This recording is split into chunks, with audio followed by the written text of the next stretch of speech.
like to remind members using devices to mute them and to turn off sound to avoid feedback, and consider turning off your video if you intend to use the keyboard for taking notes.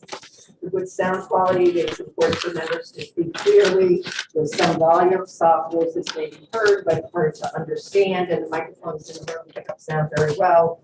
And we all need to be careful about rustling papers and side conversations. We will be muted at the lunch break. We expect a lunch break today.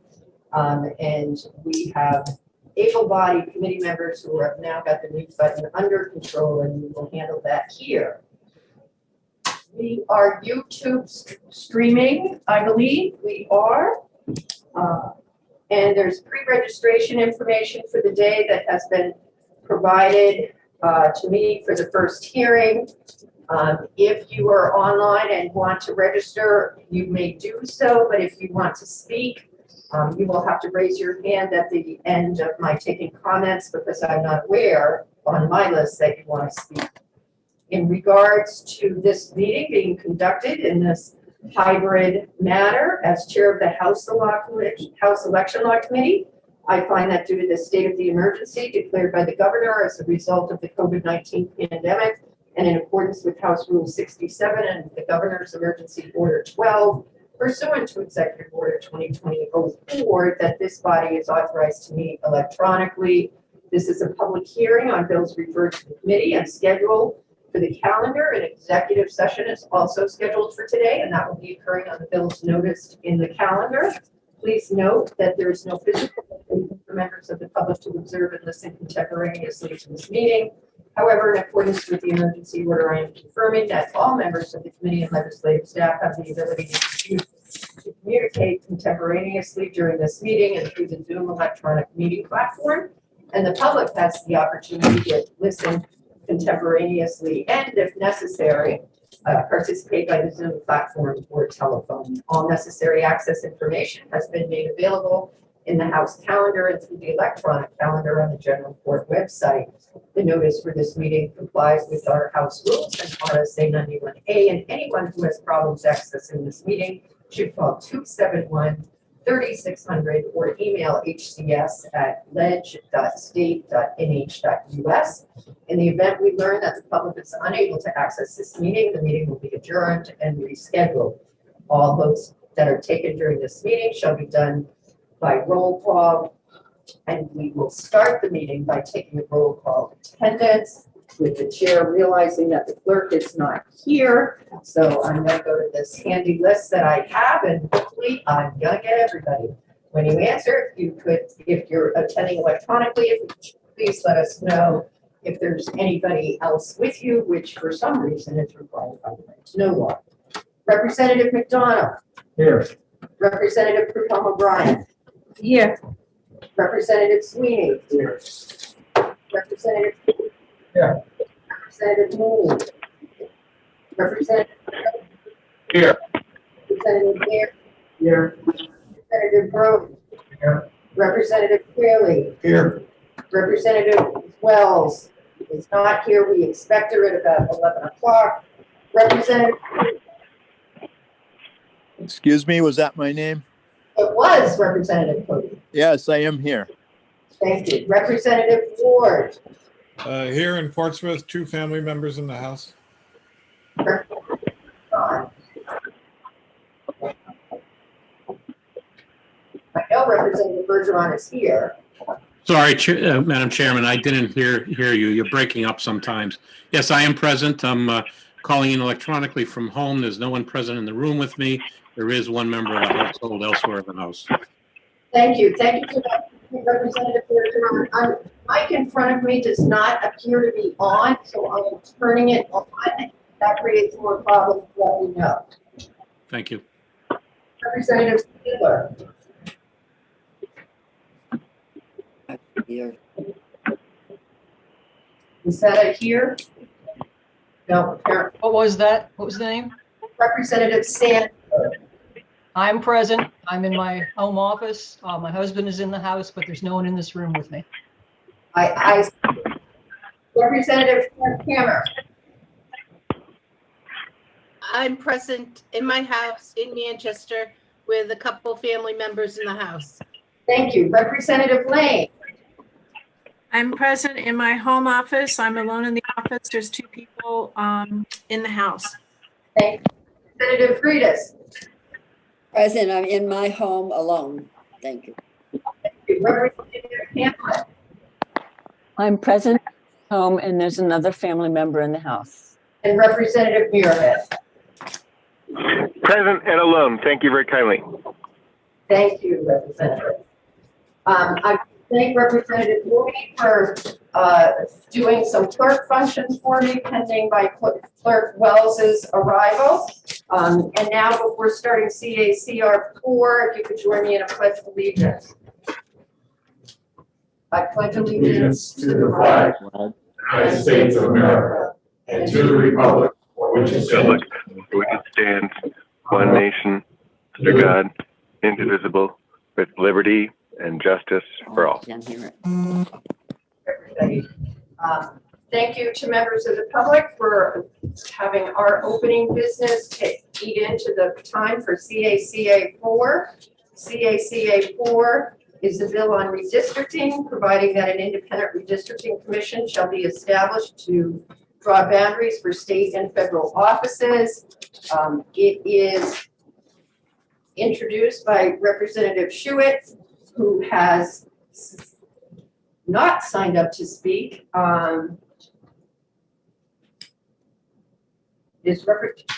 She has raised her hand from the attendees, however. Okay, let's recognize her because she has submitted written testimony. Good morning. Can you hear me? We can, Representative, welcome. Thank you. For the record, I am Diane Schuett, prime sponsor of CACR 4. I represent Merrimack 20, the towns of Pembroke and Chichester. I apologize for not sending your committee notice of my intent to testify via the calendar entry. I'm going to send my entry yesterday after my own committee ended. Did not happen until after 5 p.m. and the portal was closed by then. So I chose to just email you folks my testimony and an amendment that I'll be presenting. So my apologies for that. So I'll continue with my presentation, which will be fairly brief. The text of this constitutional amendment is identical to CACR 9, the amended version, which came before the House last session after being retained from the 2019 session. The Election Law Committee, as it existed then, held several bipartisan subcommittee work sessions on that amendment, and after reaching compromises to satisfy members on both sides, produced the CACR that you have today. I hope that all of us can agree that redistricting can affect our own chances of being gerrymandered against, depending on who does the redistricting.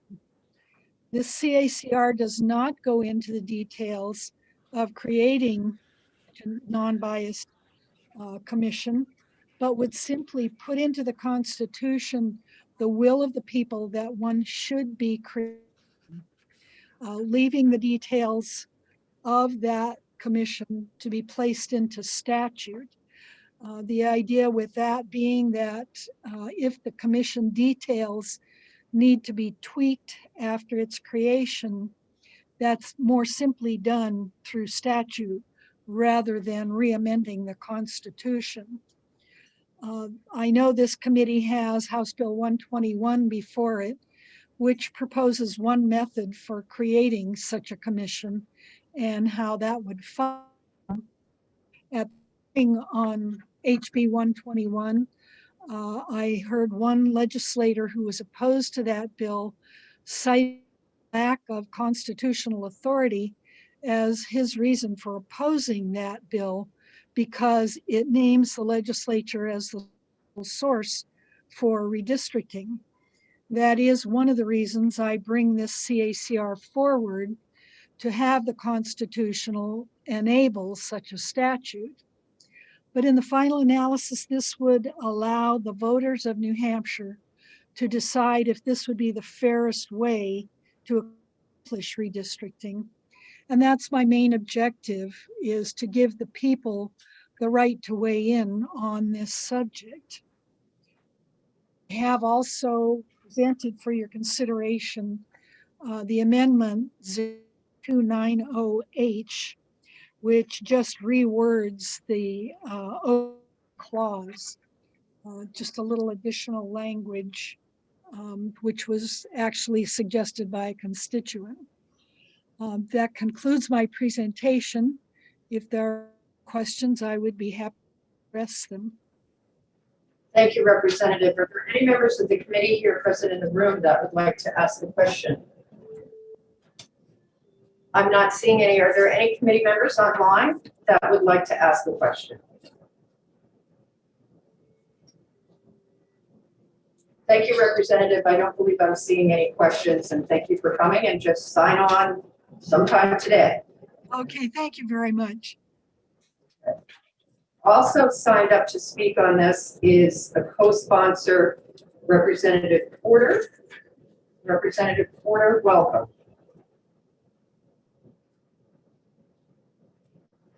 Representative. Thank you, Madam Chair. Something weird just came on my computer screen and kind of freaked me out. Can you hear me okay? Yeah, we can hear you great. Thank you. Good morning, Madam Chair and members of the committee, and thank you for allowing me to testify. For the record, I'm Marjorie Porter. I represent Hillsborough District 1, which are the towns of Antrim, Hillsborough, and Windsor. And it is for them that I joined with Representative Schuett to co-sponsor CACR 4. Hillsborough District 1 is a purplish red district. We are represented here in Concord by 2 Democrats and 2 Republicans.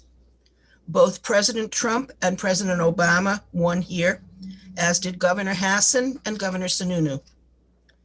My constituents want a fair, open, and transparent system for redistricting our state. Specifically, they want an independent redistricting commission to do the work. It's important to them. How do I know this? Because at last year's town meeting, the residents of Hillsborough passed a resolution in support of the establishment of such a commission. I've received a letter from the selectmen asking me to support the establishment of an independent redistricting commission whenever it comes before us here.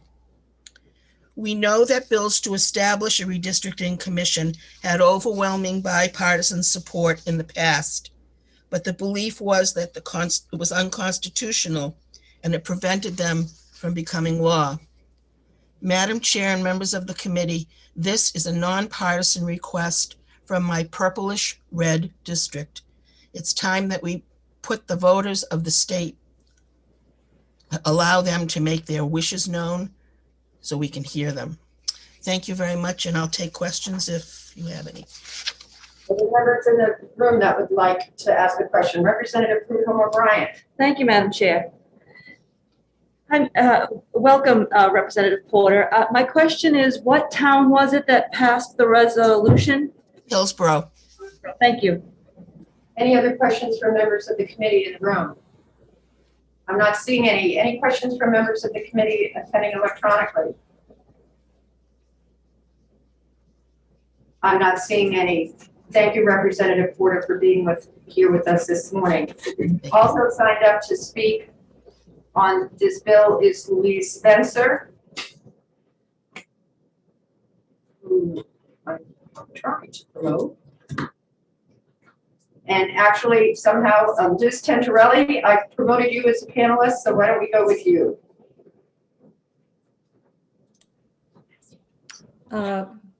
Thank you. Louise was not speaking, is that correct? And you've got me, Liz Tentarelli? Yes, Liz, if you could, Ms. Tentarelli, if you could go ahead. Louise is going to speak, but when I promoted you instead. So Louise will be next. Thank you. Thank you. For the record, my name is Liz Tentarelli. I'm president of the League of Women Voters of New Hampshire, a nonpartisan organization that is committed to redistricting in a fair and nonpartisan way. We have testified before in this committee over the years. We're here again testifying in support this time of CACR 4. I have before me on the screen an amendment that I don't know if you have discussed that doesn't have all the details in it that the original bill did. When I wrote my testimony yesterday and sent it to you electronically, I did not have this amendment. However, I knew there was one coming. So I'd like to address the concept of a redistricting commission and then try to address this amended version.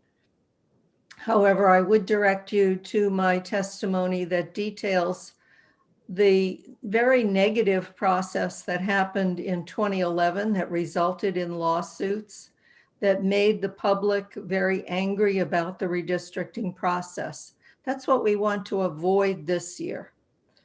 Already there are 15 states, including 2 of our neighbors, Maine and Vermont, and 2 other states in the Northeast, New York and Rhode Island, that have independent redistricting commissions. And they adopted those commissions because of the public's demand for a fair process. In 2019, in the Supreme Court case of Rucho versus North Carolina and Maryland, the Supreme Court basically said it's not up to us to cure the problems of partisan districting. It is up to the states. And that's what I hope we will do here in New Hampshire. I'm sure everybody in this room was as appalled as I was when on January 23rd, Steve Stepanek, running for a partisan leadership position within his party, pointed out that one party was in the majority and said, because of this, we control redistricting. I can stand here today and guarantee you that we will send a conservative Republican to Washington, D.C. as a congressperson in 2022. No matter which party you were on, I'm sure you're appalled at the idea that here is a leader in the party saying we will gerrymander to ensure congressional representation from one party. So it is in that spirit that I ask you, please, to consider this bill as a way to make sure the voters' voices will be heard. The voters that want fair districting, they want their candidates to stand an equal chance, no matter which party they're from. And this is an opportunity to do that. It calls for transparency. It calls for nonpartisan criteria in this process. So I thank you for this opportunity to speak to you again.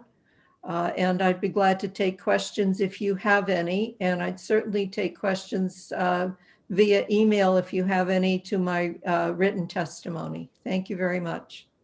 Thank you. Questions for members from the committee present in the room? Representative O'Brien. Thank you, Madam Chair. Since 2011, when the Republicans were in charge of redistricting in the state of New Hampshire, have we only elected Republican members to the Congress? Thank you for that question. No, in fact, the reverse is true. Redistricting that's done for partisan purposes is not necessarily successful. The districts could be drawn differently so that there would be that outcome. In fact, in District 1, the position of congressperson has flipped back and forth from Republican to Democrat several times over those years. There are certainly other differences. The state Senate has been perhaps more impacted, and certainly the Executive Council in New Hampshire has been more impacted by deliberate districting of packing and cracking from 2011. Any other members of the committee from the room with questions for Ms. Tenderelli? Any members of the committee attending electronically that have questions? I'm not seeing any. Thanks for coming, and we did get the email with your testimony, so thank you. Thank you. Also signed up to speak, as I mentioned before, is Louise Spencer. Louise, I actually figured out how to promote you to panelist this time when I said your name. Welcome, Louise Spencer. Morning. Louise, I just unmuted. Thank you, Madam Chair. And thank you to the committee members. It's nice to see everybody, and I greatly appreciate your work here. My name's Louise Spencer. I'm from Concord, New Hampshire, and I am a co-founder of the Kent Street Coalition. We're an all-volunteer grassroots advocacy organization, which at this point has members from across the state. And I would say that universally, our members support and in fact actively advocate for nonpartisan redistricting. It's one of our top priority issues. But today I am here speaking on my own behalf from my own experiences. And one of which is, like many of you, I have my own political leanings, and I'm not afraid to fight as hard as I can for the things that I believe in, fighting in a peaceful way. But I do believe in a fair fight, and I believe that competition usually brings us closer to compromise and the best path forward. And that's why I'm here today. I ask you to support CACR4, which would enshrine this concept of fairness into our state constitution, making clear that the right to choose our elected representatives belongs solely to the people and not to a party or to vested special interests. We, I believe, must unequivocally declare that anyone vying for the privilege to represent the good citizens of our state must be prepared to come forward with good ideas and intent, not with jiggered maps, all but guaranteeing a win. If, like me, you have gone door to door knocking, you've heard it many times over and over again, probably, as I have, that voting doesn't matter and that no one cares what I think. We hear cries to throw the bums out, drain the swamp, cries for term limits. And these are the cries of frustration by people who don't think their voice or their vote matters. Too often the right, actually, and too often the culprit is partisan gerrymandering. The election is already determined before a single vote is cast, or it's determined in a primary where the winning candidate of one party is all but guaranteed a win in the general election. We see that in the US House, only about 60 seats are considered truly competitive. The others have been drawn to favor incumbents of one party or the other. That means that in 86% of these districts, the results have already been declared and decided. I'm not declared, I'm sorry, but decided by the November election. And this is a problem of both parties. The lure of power is just too tempting. Elections are supposed to be a check on that temptation, not an endorsement of it. Maps are drawn to protect parties, to protect incumbents, to protect special interests, to protect everyone but the voter. With CACR4, we have the opportunity to change that, to restore fairness and power to those whom our Constitution is supposed to protect, and that's the voter. So I thank you for taking my testimony, and again, would encourage support for this bill in a firmly bipartisan way. So thank you, and I'm happy to take questions. Thank you. Questions for Ms. Spencer? Representative Mooney. Thank you very much. Thank you, Madam Chair. Thank you, Ms. Spencer. Are you able to hear me? I can't hear you. I'm so sorry, Representative. Quite all right. Could you hear me now, Ms. Spencer? Yes, I can. Okay, I apologize for that. I see your email is sent very briefly to us with your support. Just wondering if you could tell me again the name of your organization. Yes, it's the Kent Street Coalition. that KENT? I'm just taking notes for today. Yes, that's Thank you right. Thank you. Sure. Yes. Any other questions from members here in the room? Representative Prudhomme O'Brien. Thank you, Madam Chair. Thank you for joining us, Ms. Spencer. I know you said that you were speaking on behalf of yourself, but that your organization universally approved this this resolution. What is the membership number of your organization? How many members do you represent? As I said, I am actually speaking here on my own behalf, but I wanted to convey that our members are strongly in support of redistricting, and we've committed a lot of hours and energy on behalf of the working toward nonpartisan redistricting. So our membership is, I like to think of it as kind of concentric circles of engagement. We have active members that regularly show up with us to testify or to hold signs, to do that sort of engagement. That's about 120 to about 150 people. We have about 500 on our mailing list, and we have about 1,200 on our Facebook page. Thank you. Further questions? Ms. Spencer, just in follow-up to that question on your organization, is Kent Street Coalition registered yet with the states, with the Secretary of State's office? I know it wasn't last year. No, we're not. We are you're not really an organization. You're an informal group of people who are using a different name as an organization. We're an informal group of people. That is correct. I like to say that we're a coalition of individuals. Okay. And we are all volunteer. We do not have any paid staffing or, and our focus is on action. All right, but the reality is you're a group of volunteers. There's no registration of an organization with the Secretary of State's office. That's absolutely correct. Yes. All right, thank you. Other questions for committee members here in the room or attending online?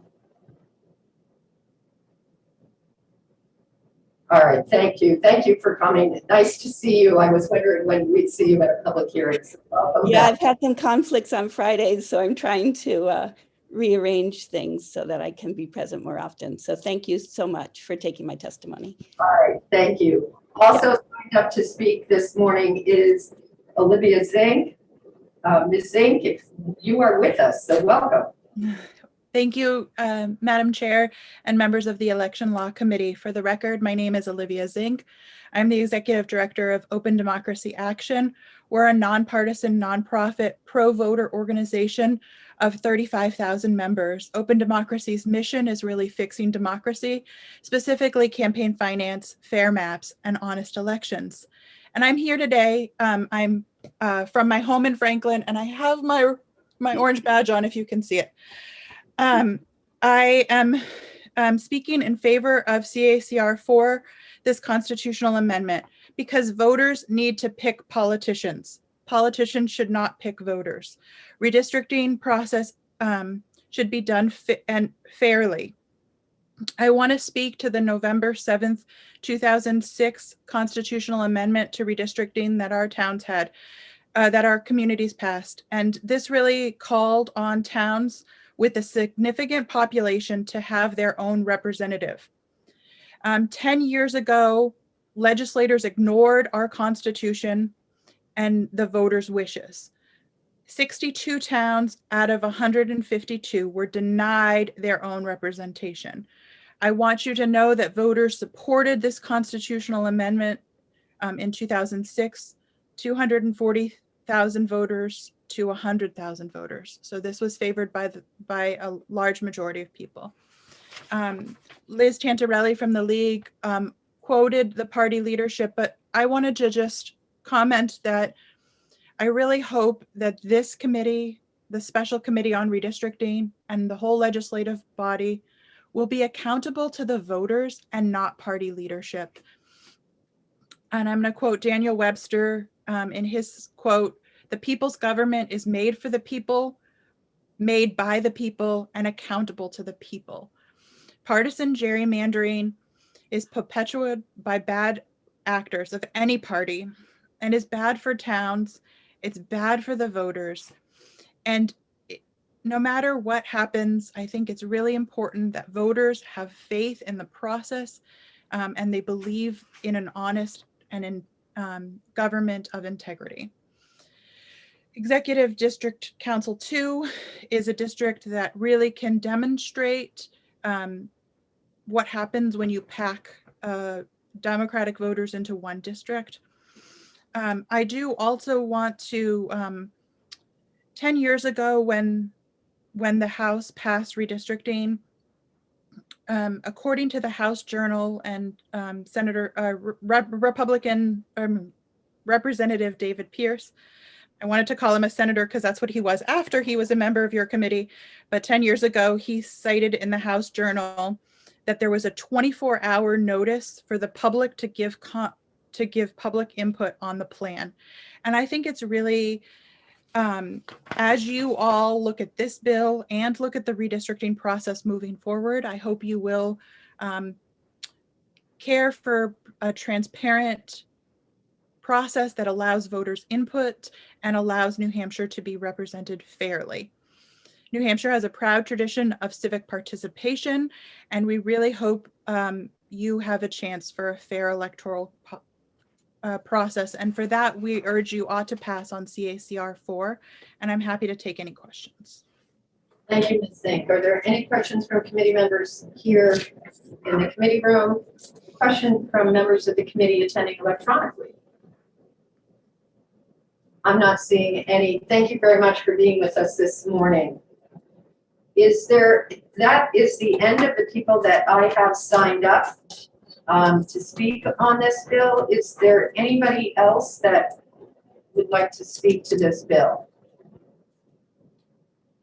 I'm not seeing any, so I'm going to close the public hearing on CACR 4 and open the public hearing on our next matter, which is HB 77. This is a bill requiring town and city clerks to provide daily notification to the Secretary of State of any filings for an elective office. I have signed up to speak on this. Representative Bohm, who is the sponsor of this bill. Representative Bohm, welcome to the Election Law Committee. Good morning. I think I've promoted him. Representative Bohm, you were with us? Yes, thank you. I just got rejoined. And thank you. I'm Ralph Bohm, Hillsborough District 20, in town of Litchfield. I'd like to preface this with now for something completely different. Okay, this is an act requiring town and city clerks to provide electronic daily notification to the Secretary of State. This bill, I was planning on doing this some years ago and I keep forgetting. So anyway, this is my 7th term. This bill was brought up because some town clerks are waiting until the last day of filing before sending in the documents to the Secretary of State. As you know, the Secretary of State records daily the filings of all office candidates. This is a way for residents to see who or if anyone has filed. Talking to my town clerk, she was under the impression that these documents must be mailed daily. Even if this is a rule by the Secretary of State, it is not being followed.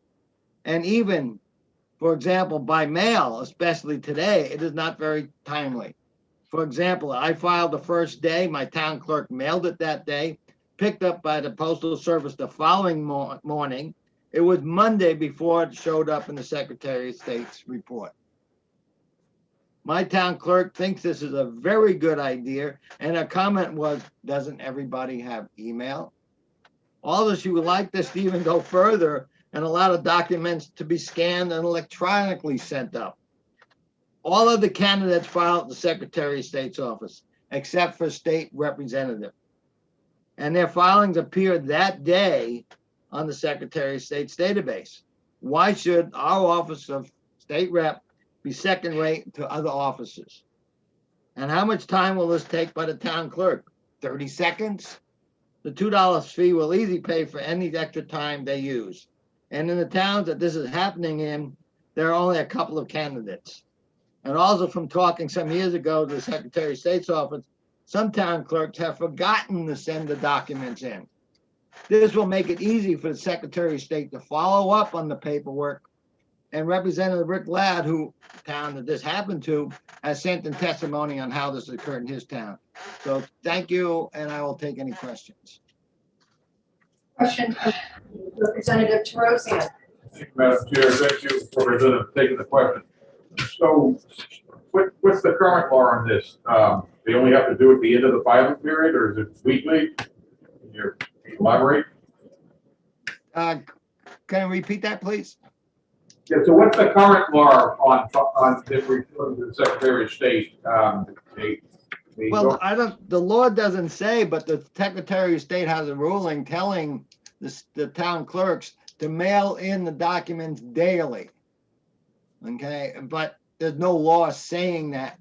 And this isn't for mail. We want the names to be sent up electronically. So you know, and I know who else may be running for that office on a daily basis. The documents can then have to be sent in.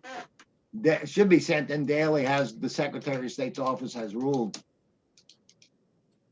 Thank you, Representative Berry. Yes, Representative Bump, can you hear me? Yes. In your opinion, do most town clerks have access to email? I don't know who doesn't have access to email, and it'd be electronically as recommended by the Secretary of State. And in some case, they can do it by phone. Okay, whatever method that the Secretary of State determines, and like I said, and like our town clerk said, who doesn't have email? Madam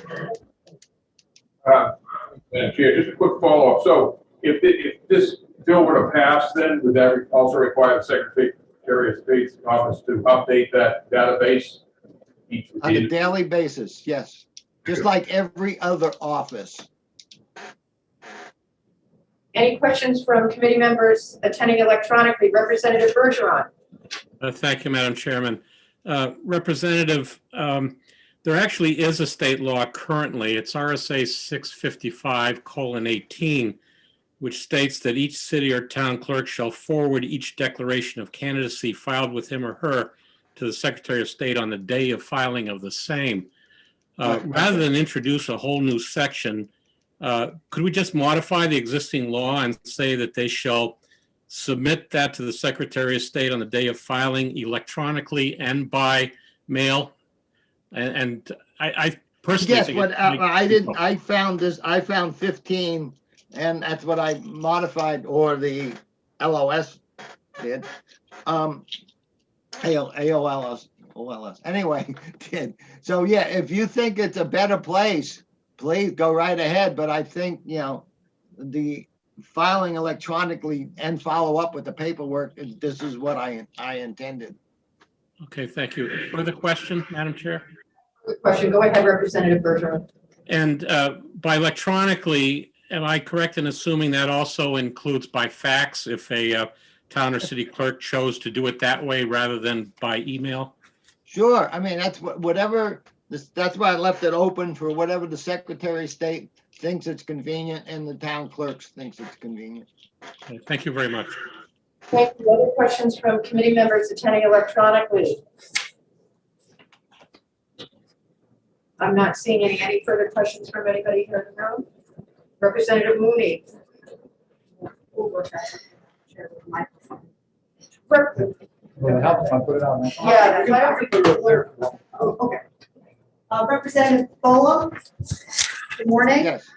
Thank I you. hear you. Thank you. Thank you for taking my question. My thought is, say for example, there are no filings on a particular day.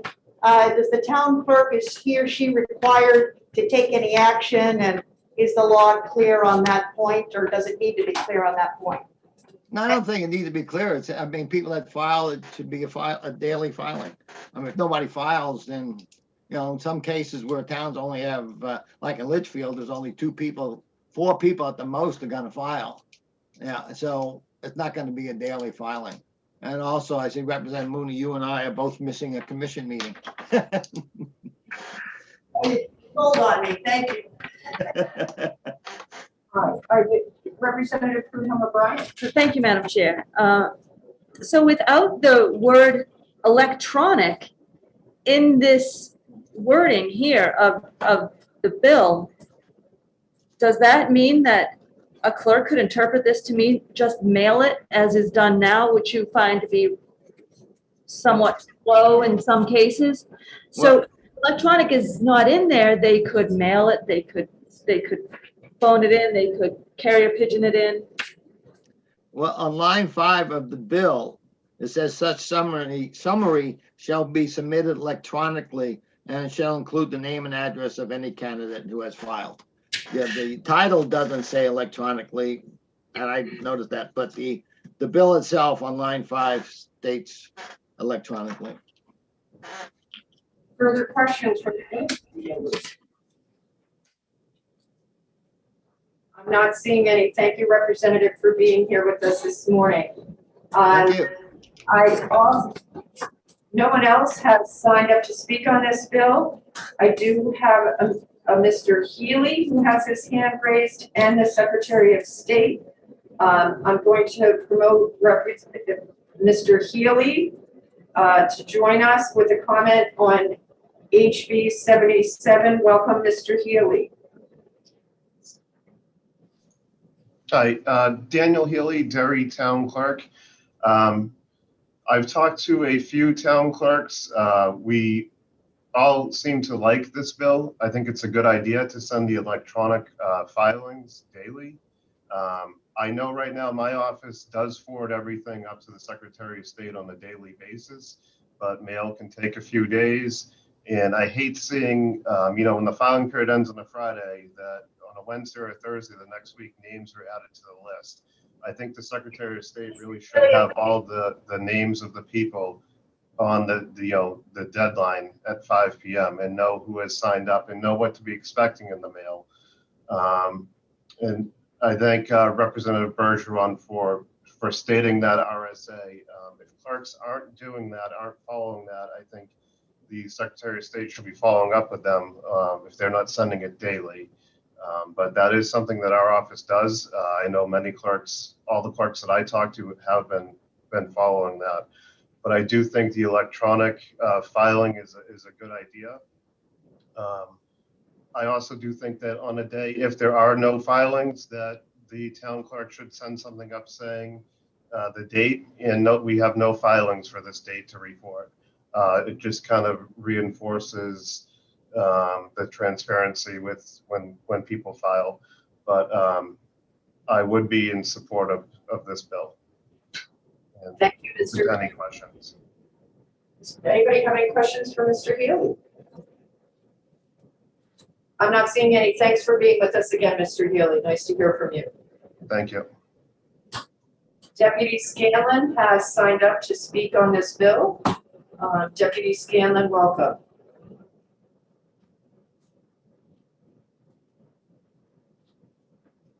If you unmute, I think we're all set. Great. Thank you, Madam Chair.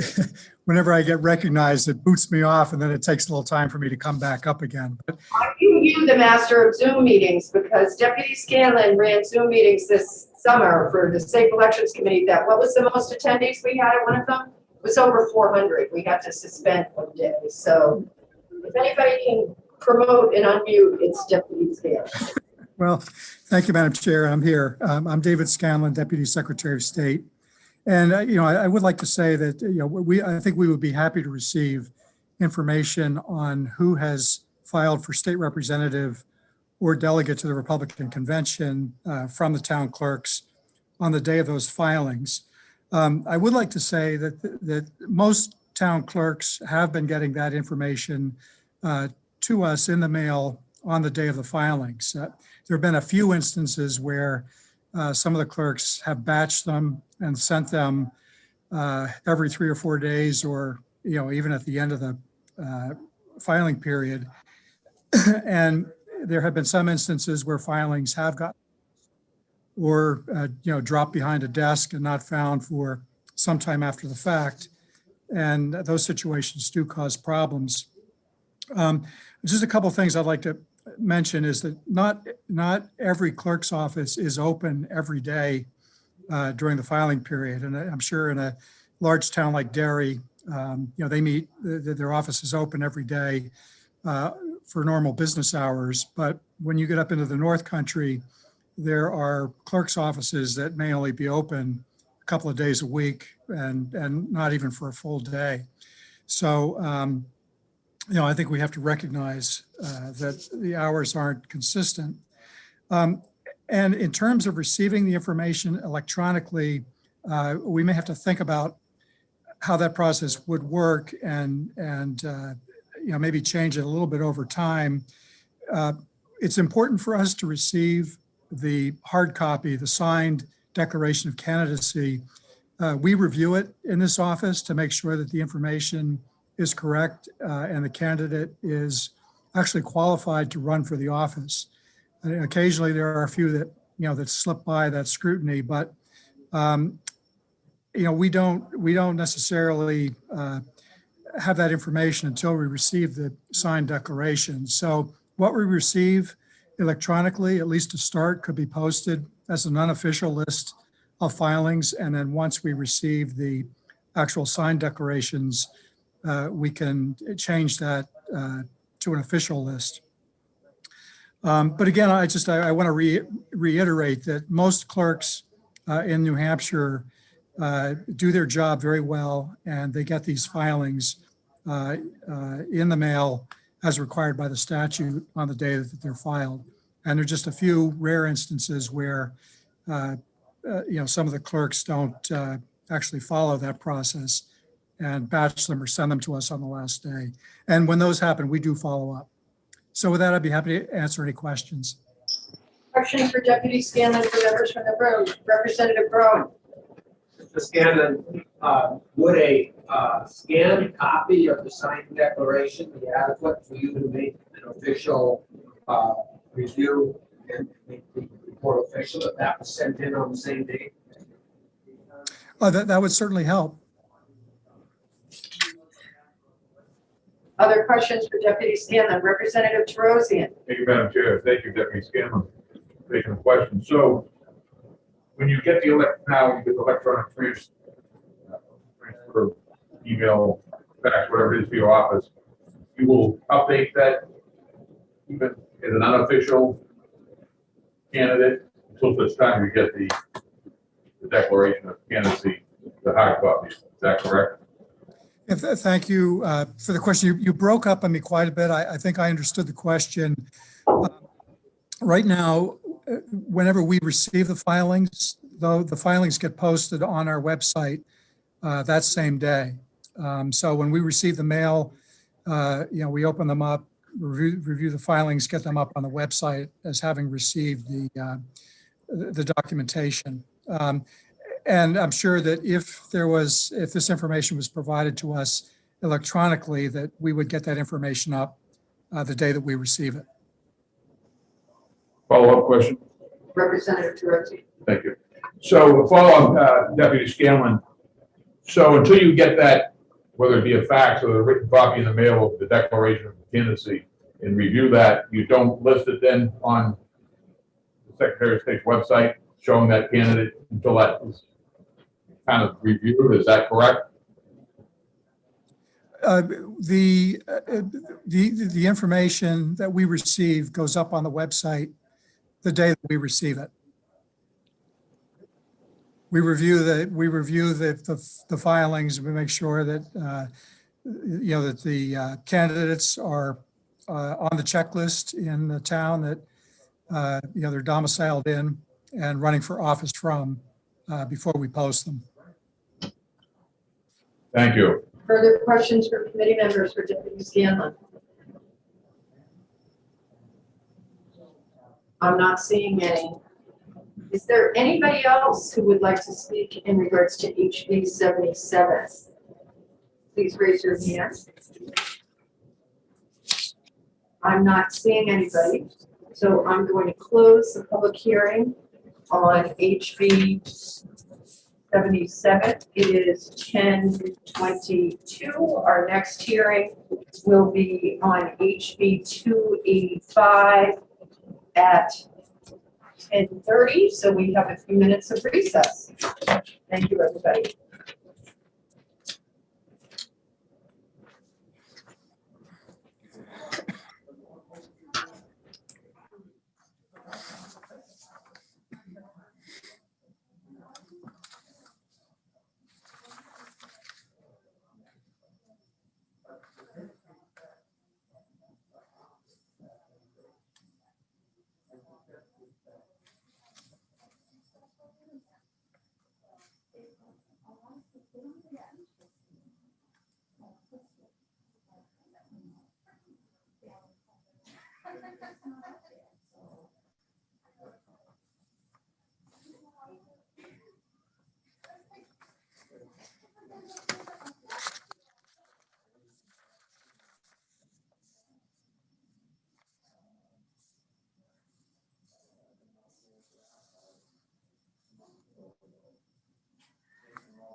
Speaking of that, if all I know, Denise Garner, Denise, she has COVID. She has COVID. Denise Garner.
Madam Chair, we are unmuted. Excellent. Thomas Brown last night, he said it'd be right on. Building anyway. All right, well, Representative Leon is the front, is the first name, so I'm gonna transfer this to.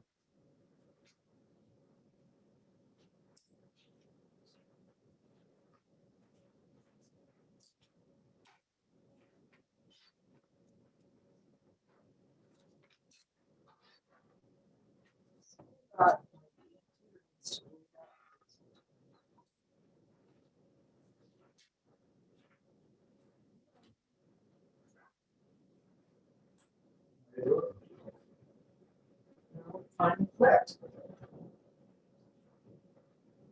All right, it is 10:30. This is the New Hampshire House Election Law Committee. We have scheduled for public hearing House Bill 285. This is relative to the verification of voter checklist. This bill modifies the procedure for ongoing verification of the information contained in voter checklists. The prime sponsor, Representative Leon, is with us to introduce this bill and speak to us about it. Welcome, Representative. You should be all set to go here. Thank you, Madam Chairman, and thank you, honorable members of the House Election Law Committee. For the record, I am Representative Erica Leon, Rockingham District 6, Derry, and I am the prime sponsor of HB 285. How many dead people are still on the checklist in your town? The Derry supervisors of the checklist removed over 40 dead voters this fall that weren't caught by the current system. How many slipped through the cracks in your town or city and over the whole state?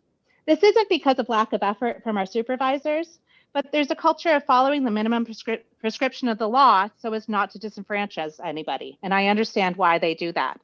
But these good intentions lead to a bloated checklist, one with costs both in dollar figures and in the right to cast one whole vote. HB 285 will step up that minimum standard, bringing it in line with towns like Londonderry, which take a more proactive approach and actively use the notification system. Voter disenfranchisement is a serious issue. Our checklist protects the right of each inhabitant in the state to have an equal right to vote in any election, which is spelled out in the New Hampshire Constitution, Article 11, Part 1. Allowing duplicate or out-of-date names on the checklist violates this right because this dilutes the equality of each valid vote. Many towns and cities follow the minimum requirements, concerned about the risk of potentially moving a valid voter. That is understandable, but it misses a larger point. Leaving invalid voters on the checklist means that there's a honeypot for dishonest people. And if this leads to fraud, it will deny equal representation to the qualified voters. This too is disenfranchisement. HB 285 provides the checks needed to protect this sacred right for each voter to cast one whole vote. As you look through this bill, the cost of annually running the list through the National Change of Address system will come to mind. I'm sure the cost of more mailings will too. I believe that we can and should invest in free and fair elections. However, I believe that fixing our bloated checklist will save money too. As you're well aware, many voting procedures, like the count of voting booths, is proscribed based upon the number of voters on the checklist. The 4,000 residents flagged as permanently moved from Derry in my check of 24,000 names on the checklist represents 1/6 of the list. That's a lot of extra capacity at elections, which comes at a real cost.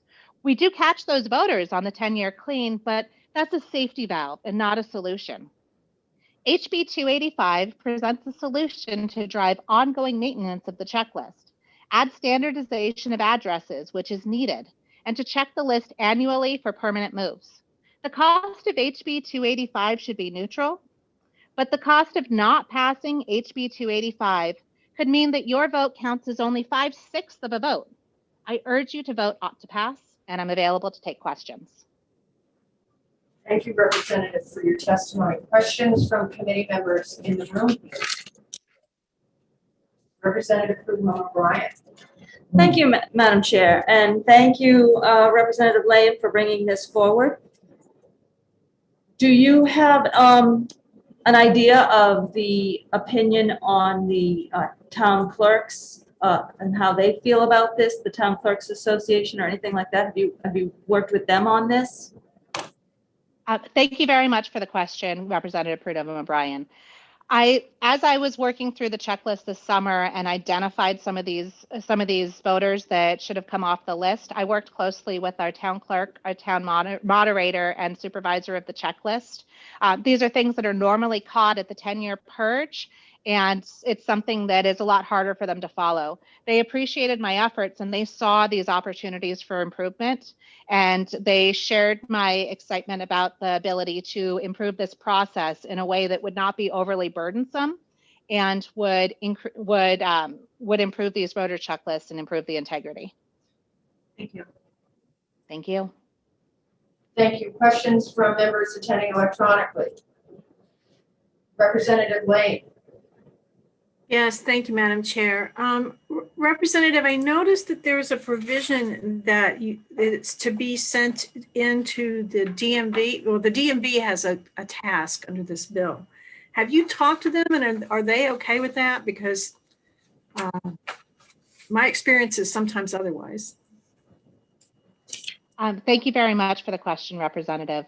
I actually did not talk to the DMV about this. I apologize for that oversight, but this is something where it is important to be able to get those change of address. In my discussions with the moderator and with other people, there already is an ongoing back and forth, but it hasn't been codified. And so it's something where the data is sometimes passed back and forth, but the information does not always get transmitted back and forth. So I believe that this would be a good step for clarification. Thank you. Representative Muirhead, I see you have your hand up, but you're on the phone, so I think you have to hit *6. Anybody *6 or *9? Thank you. Welcome. Thank you, Okay. Madam Chair. I just wondered if I wanted to thank you, Representative, for your testimony, and I just wanted to get a little clarification on the numbers in Derry. You said you discovered 40 people who had recently passed away who were on the checklist, and then also mentioned the number 4,000. And I'm guessing, sorry if I didn't follow you clearly enough, but I'm guessing that you found something like about 4,000 people who had moved out of town and were still on the checklist. Is that right? Thank you very much for the question, Representative. Yes, I did identified 100 potential voters who had passed away. There were several dozen that had been caught by the 3-point check system. Right now, death records, when they match the voter name, date of birth, and the town of residence, are transmitted automatically to the checklist. And that's a 3-point match. When there's a 2-point match, because somebody has moved to a nursing home or another temporary facility, or they die out of their hometown, it misses that 3-point match. And those 2-point matches are a serious point of consideration, especially with nursing homes involved. So those 42 voters were followed up by the supervisor of the checklist. They found death notices, and the procedure in HB 285 would codify that and make it so that the towns would be notified about potential 2-point matches, and they could further investigate those in order to better clear the voter lists. In Derry, the 4,000 voters who had moved, we have some very, very large apartment complexes, and we do have a relatively high turnover rate in town. These are voters that I'm not saying that they would have voted. I'm just saying that right now, the way that they're cleared off is on the 10-year purge. And we are getting ready to do that right after the census data this year. In Derry, this takes the better part of the year for them to do the 30-day notifications and to clear out people who have moved out of town and haven't voted in the previous elections. This is a process that is slow, burdensome, and does leave a lot of residents who move out of towns as large and transient as Derry. I know that our town is doing a phenomenal job, but I think that we can give them better tools through the RSAs and through HB 285. Thank you. Thank you. Thank you. Any other questions from committee members attending electronically? In the room. Representative Terosian. Thank you, Madam Chair. Thank you, Representative, for taking my question. In the process of doing your research for this bill, have you seen any data that indicates for same-day registrations particularly in a town like yours, we have a lot of apartment complexes where people come and go. What percentage of those voters may have moved out of town, say in an election period, or even on a yearly basis? Is there any data that shows how many same-day registrations are back on the list again in town? Thank you for your question, Representative, and that is a very poignant question. I don't have that information because the data, by the time it came through, it was harder to correlate that and check that against those numbers. That is something that I could look into. If you will not be exacting this soon, I can get that information to the committee. And also, speaking to the previous representative's comment, I can get in touch with the DMV and see what their opinion is and share that with you as well. But are you worried, Representative Terosian, about people losing their vote because they're removed from the checklist and then coming back on because they've moved to a different apartment in Derry or within a town? Or are you concerned more about the potential validity of those same day voters?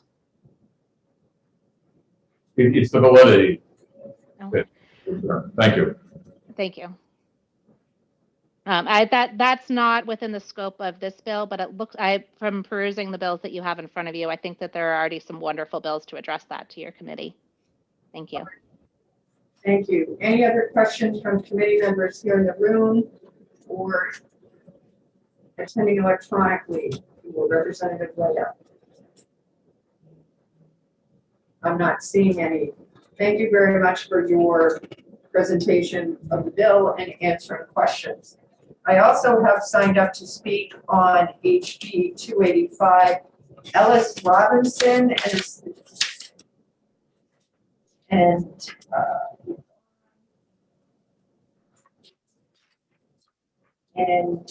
you should be with us, and you are unmuted. Welcome. Mr. Robinson, welcome. If you can unmute. Thank you very much. I'm sorry, I got momentarily disconnected. And it's Ms. Robinson. But I did want to just thank you very much for seeing me and hearing my comments today. Excuse me. I'm trying to get rid of that. There we go. Much better. Thank you. Thank you. Sorry. I am pleased with the bill itself as far as it goes.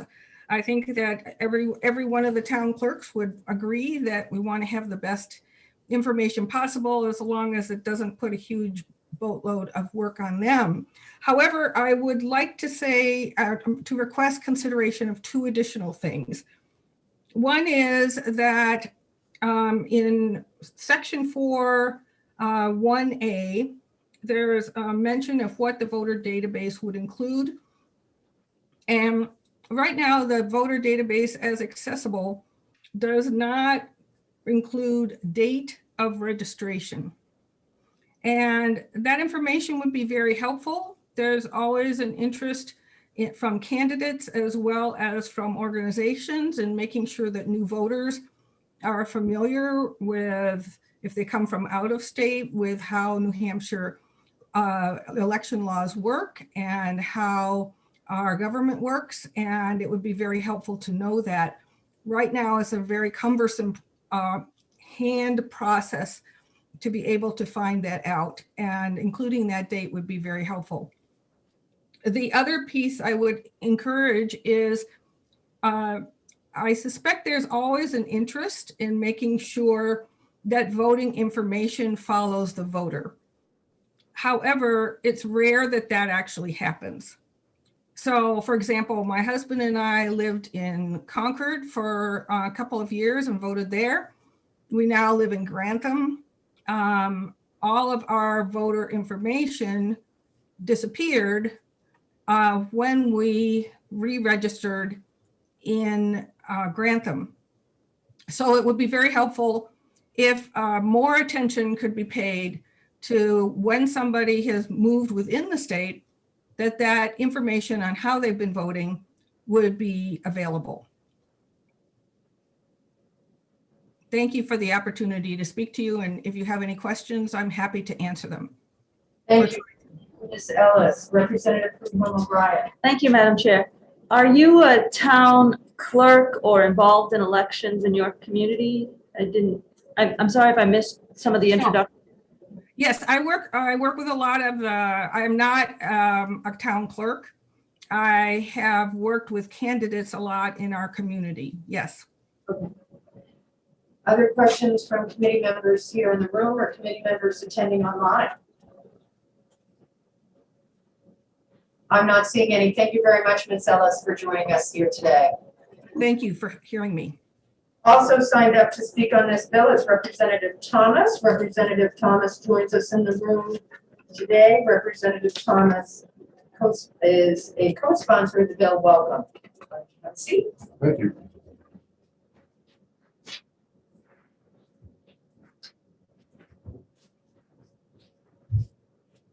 Morning, and thank you, Chair Griffin and committee members for giving me an opportunity to testify in support of HB 285.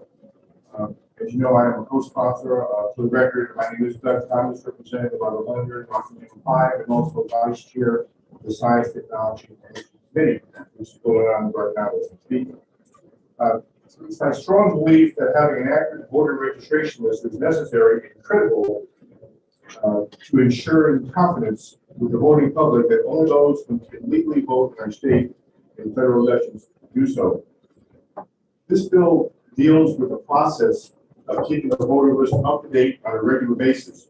Representative Layton has already provided some details, so I just wanted to add some background information.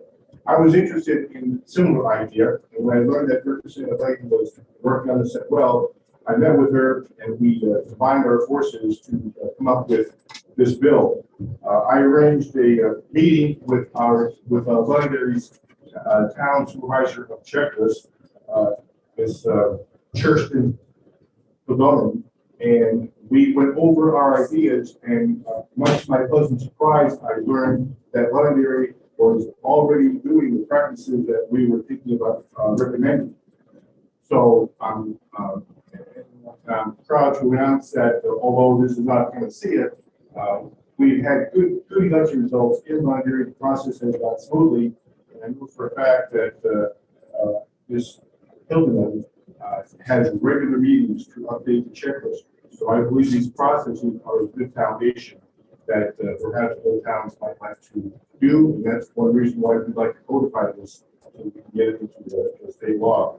I also had a conversation with our town clerk, Cheryl Farrell, who's, I believe, I think is the chair or president of the town association, and I had a conversation with her last night, and she said that she was glad to support this bill as well. This bill truly was a bipartisan effort, knowing the political affiliation of Ms. Hildeman, and she read a draft of the bill and was in complete agreement with what we received. So I'm proud to say that.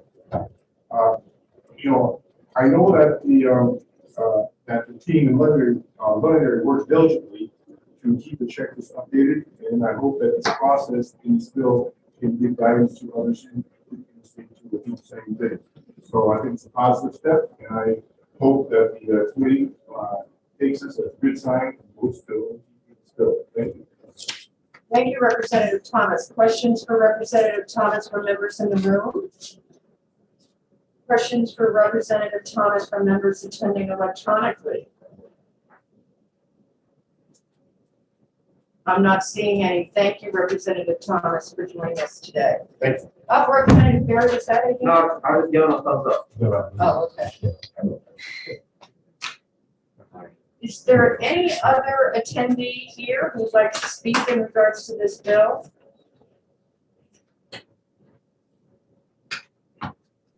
Is there anybody else who'd like to speak in regards to HB 285? Madam Chair, if I could, David Scanlon, Deputy Secretary of State. I'd just like to say, you know, I don't see anything in this bill that is a problem for us to do, but I would like to just state the process that we currently have. And the most fundamental thing about maintaining the checklist in New Hampshire is that we have locally elected officials that maintain the checklist. The only individuals that are authorized to put names on the checklist or take names off of the checklist are locally elected supervisors of the checklist, or in the case of cities, there may be a board of registrars for that purpose. The Division of Vital Records is a division within the Secretary of State's office. So we do receive the death data of New Hampshire citizens that pass away, whether they're in state or whether they're out of state. That information is transferred.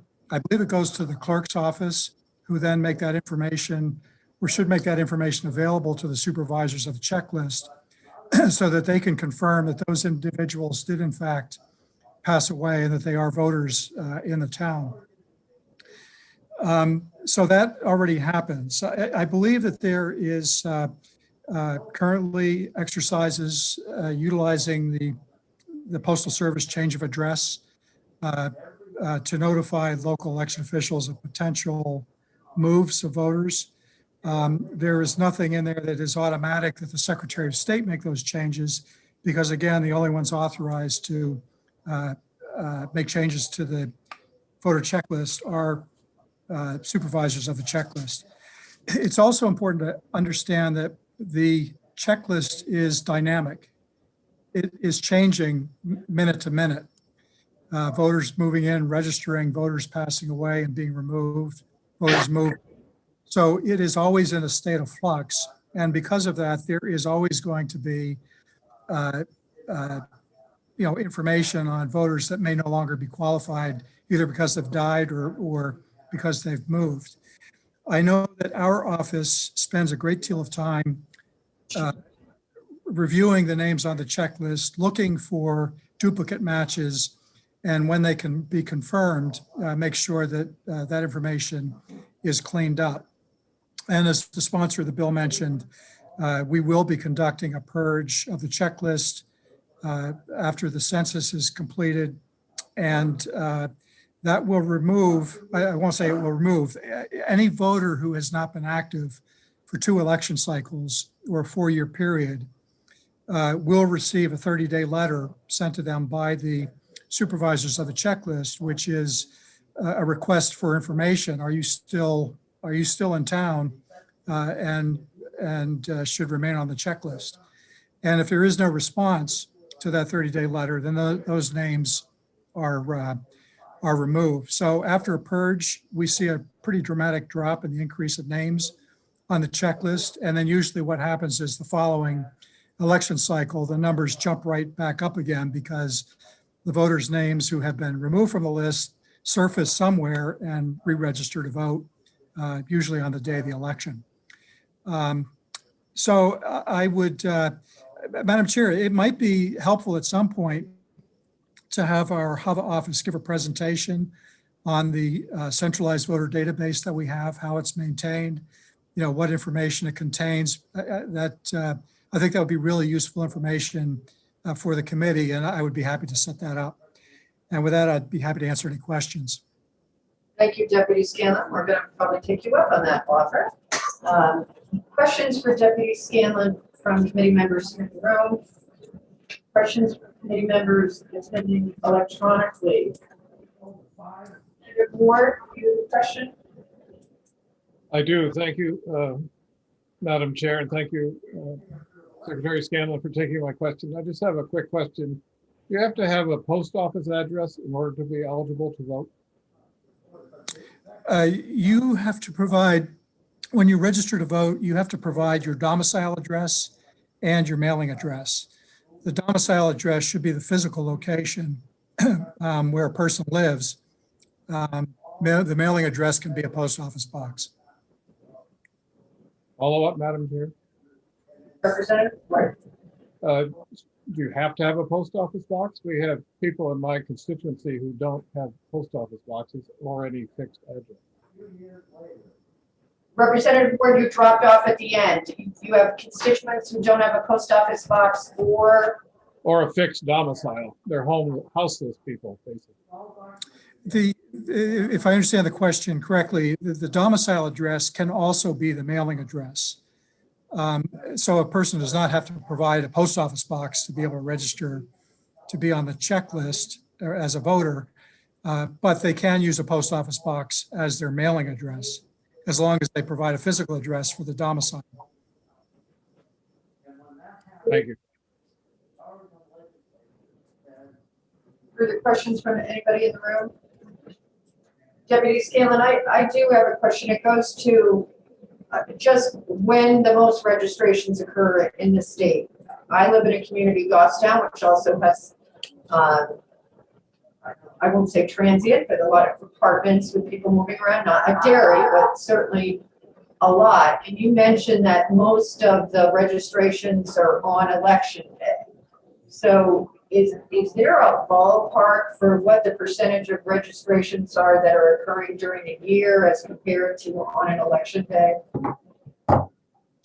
I would be happy to try and get that information for you. I seem to recall that in any given election, there might be 10% that actually register on the day of the election, 10% of the voters on the checklist. And, I would say that is a high figure when you compare to the registrations that take place otherwise in the town clerk's office or at supervisor sessions in the balance of the year. I'll try and get that number for us, see if I can break that out. Thank you, Deputy. The reason I ask that is because I know in my community, the amount of registrations either directly before or on election day is huge. People, and this bill is addressing the issue of correcting that list sort of before we have to get to the point where it's the bigger process, maintaining. Is there also a piece that the Secretary of State's office has thought about in regards to how to maintain the list in getting people to register as they move? I mean, because that's really what's going on, like in a community like Derry to a great extent. Nobody's re-registering when they move. Has the office thought at all about that? Because it seems to me to make it a lot easier for our communities if we could sort of get that information out there. There's no requirement that a voter has to let the town know that they're skipping town, they're leaving. We do have a line on the voter registration form so that if a voter registers in a new town or a different ward in a city, that they can provide the last location that they were a voter. And that information shows up in the database and is provided to the town or the ward city that they used to live in, so that that voter's name can be automatically removed by the supervisors in that situation. I don't know if that answered your question, but there is a lag between the time that you have a big wave of election day registrations and then cleaning up the duplicates that exist because those same voters are still on the checklist in the old town that they came from. Thank you. Representative Trozian. Thank you, Madam Chair. Thanks again, Deputy Scanlon, for taking the question. I'd ask the crime form, so I'm going to follow up with you on this. If we keep any statistics or data to show same-day voter registrations, for example, let's say in a particular town, 200 people signed up to register to vote the same day. How many of those return in the next election cycle? We keep any kind of data or statistic on that? We do have a voter history. And I'm sure because it's in the database that some analysis can be made of that. If you have more specific questions, I might be able to see if in aggregate form we can pull some some analysis. Okay. Thank you. Further questions? Representative Hayward. Yes, thank you, Madam Chair, and thank you, Secretary. The process which was described for Londonderry,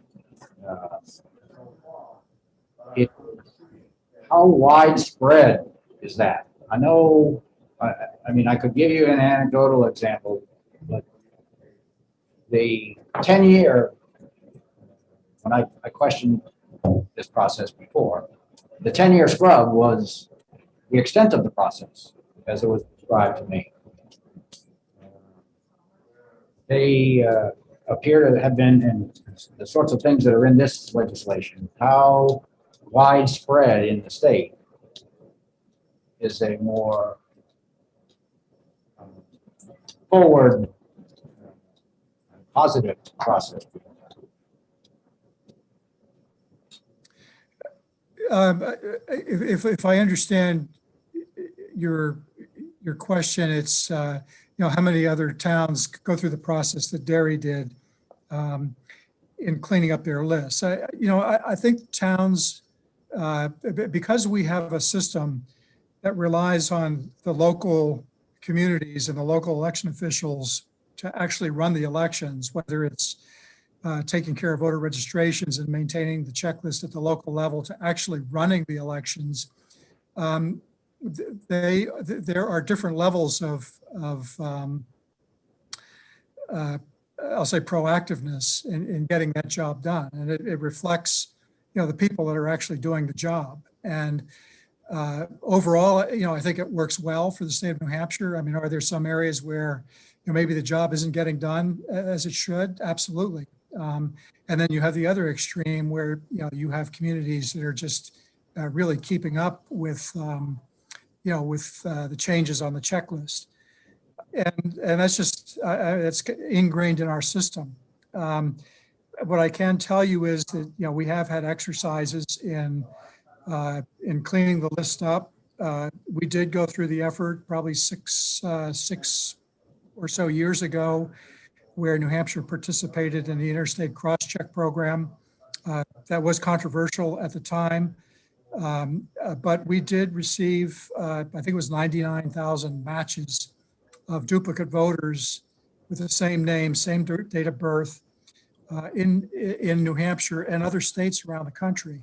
And after we paired through, we actually spent the time to winnow that down to just a few hundred voters, where we had to do more research to make sure that those people were not the same individual. And what is amazing is how many people in this country have your name and your date of birth. It's frightening. But getting back to the results, I mean, we continued to pare that down to a list of, it was less than 100, where it did appear that there were individuals, same name, same date of birth, voting in the same election in different locations. And with the Attorney General's review, they did end up prosecuting, wasn't a lot of people, but it was enough to say that, there are isolated instances of fraudulent voting out there. Not on a grand scale, not organized, but in individual cases, there are people that try and game the system. And so that was an exercise where, we were able to, do some list cleaning, verify voters, but it was incredibly time consuming, and there are resources, in terms of staff time and finances that are required to do that. And so, these things can be done, but it also has to be recognized that there is a cost that goes along with that. Thank you. Further questions from committee members? Questions from committee members attending online?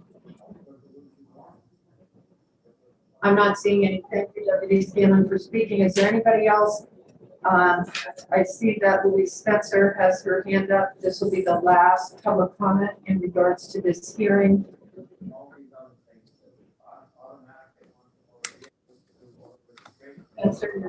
Welcome.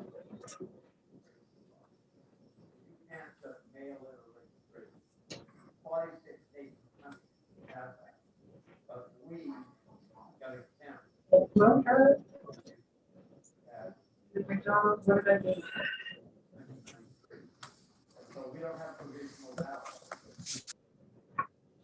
Nope, I didn't promote. Thank you.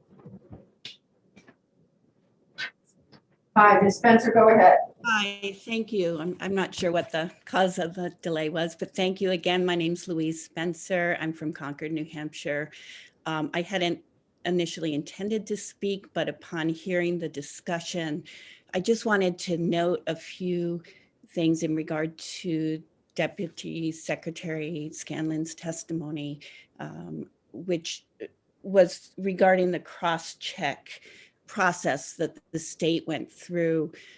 It was an incredibly time-consuming process with many, many, many false positives. In other words, people that were identified as potentially not being qualified voters who, upon further investigation, were determined to, in fact, be eligible or to have legitimately moved one way or the other. There is an alternative solution that can help provide much useful data in real time. And your own colleague here on this committee, Representative Silber, mentioned it at a prior hearing, and that is the ERIC system. And this is a system that is expanding. I believe there are well over 30 states now that participate and share data. There is also information that flows through the DMV that identifies voters that have moved both out of state and within the state, so that towns have the ability to, would have the ability to keep their checklists more up to date. This is a critically important issue for the integrity of our elections. It is, I think we all agree that it is essential that we have the most up-to-date information that we can have. It saves tremendous amount of work for our election officials who are already so incredibly hardworking. I think that was completely underscored by the last election cycle. And it also helps ensure the public that, to the extent possible, that these roles reflect all of those folks who are legitimately registered and constitutionally eligible voters. So I just wanted to add that point, and I'm happy to send along additional information about ERIC. I'm happy to take questions. Questions for anybody attending online? I'm sorry? My hint for committee members, just so you know, is when I see you unmute yourself, that's when I know if you haven't waved at me, that's when I know you have a question, but I'm not seeing any right now, so thank you. Okay, and I'll go ahead and send along some additional information on ERIC. Thank you very much. All right.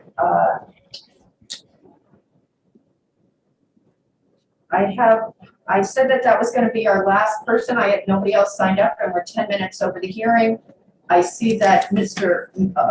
Meyer has raised their hand. If you could briefly speak to the bill, please. I understand the cross-check, but that's not this bill. Mr. Meyer. Good morning, members of the committee. My name is Lucas Meyer. I had previously planned on testifying on this bill, but any conversation about ERIC is one that I would love to lend my voice to. I'm here in a personal capacity. But just one point to Ms. Spencer's comments. I heard Deputy Secretary of State Scanlon mention the time that went into combing through extensive records and false positives that were sent with cross-check. Excuse me, Mr. Meyer, you said you're there in your professional capacity. Are you here as a lobbyist or on behalf of ERIC? I'm confused. I'm sorry, I said personal as a citizen. I'm sorry, the mask makes my hearing bad. I can't figure it out. All right. No worries. But to the Deputy Secretary's point about the time that went into looking through the cross-check data and the staff costs associated with that, ERIC, for a fee of around $20,000 to $25,000 a year, would provide the Secretary of State's office with that information within days after an election, which I think his staff might appreciate there, having to comb through all that data by just getting a file sent to ERIC. So just wanted to, as I read through this bill, it really does touch on a lot of the work Eric could do, and at a much more cost-efficient price point. Thank you. Thank you. Questions for Mr. Meyer? From committee members attending in person or online? I'm not seeing anybody having already said 2 speakers go. Is there anybody else who wants to speak? I don't want me to cut people off. Is there anybody else who wants to speak on this bill? I'm not seeing anybody raising their hand. So I'm going to close the public hearing on House Bill 285. And I am going to open a public hearing on House Bill 326. This is a bill requiring town and city clerks to make electronic lists of persons who have requested, been mailed, or returned absentee ballots available to candidates upon request. The prime sponsor of this bill is Representative Berry, who is with us in this committee. Welcome, Representative Berry, to introduce this bill. And you can sign up that you're speaking on this after the hearings today. That would be great. Thank you, Madam Chairman, fellow committee members. HB 326 is a bipartisan housekeeping bill that in a small way modernizes the way we conduct our elections and campaigns in New Hampshire. In 2020, we saw a record number of absentee ballot requests due to the COVID-19 pandemic. While 2020 was certainly not a normal year, what is normal is the growing number of absentee ballot requests as a percent of the whole, and how ballots are cast in the current state. As such, the shift took place an increase in the importance in identifying absentee voters, and as a candidate, getting to them early. Simply put, you know that when somebody requests an absentee ballot, that they are going to vote. In 2020, well over 9% of absentee ballots were returned. As a candidate, we need to be able to contact these voters in a timely manner. Once they have cast their vote, in reality, they're not taking it back. Enter HB 326. This bill would require the town clerks to provide a list of absentee ballot requests electronically if requested by the candidate. This is a list that is already currently available to candidates, but what is not required is for the town clerks to provide them electronically. There are some town clerks who will withhold the list unless the candidate or their representative physically shows up at the office and requests it with payment in hand. As we are currently in the electronic age, this is practically ridiculous. To force candidates who in New Hampshire are already volunteers to physically be at the town clerk's office during work hours is an unnecessary burden. The clerks all have electronic systems and record keeping, so simply forwarding said list is not an undue or overbearing request. Candidates for higher office and candidates who represent multiple towns should not be handicapped in attempting to conduct more modern and fast-paced campaigns. One housekeeping function bill that prohibits the town clerks from withholding the list in lieu of payment, as there have been issues in the past with some clerks using that as an excuse to not provide the list in a timely manner. I look forward to hearing the committee's thoughts on this, and of course, I urge the committee to consider a recommendation of thought to pass, and I am happy to take any questions. Representative Sweeney. Thank you, Madam Chair, and thank you, Representative Berry, for testifying and taking my questions. Your bill would essentially make it so that they would email the list over to candidates instead of printing them on paper. So how much paper do you think you would save from being discarded in the environment? I don't know if we'll be able to quantify the amount of paper we'll be able to save, but there is an environmental impact to this bill. You know, having people drive unnecessarily to their town clerk's office to say, "Hey, I'm here, hand me a list." That there's going to be an environmental impact to this file. I think less driving is good.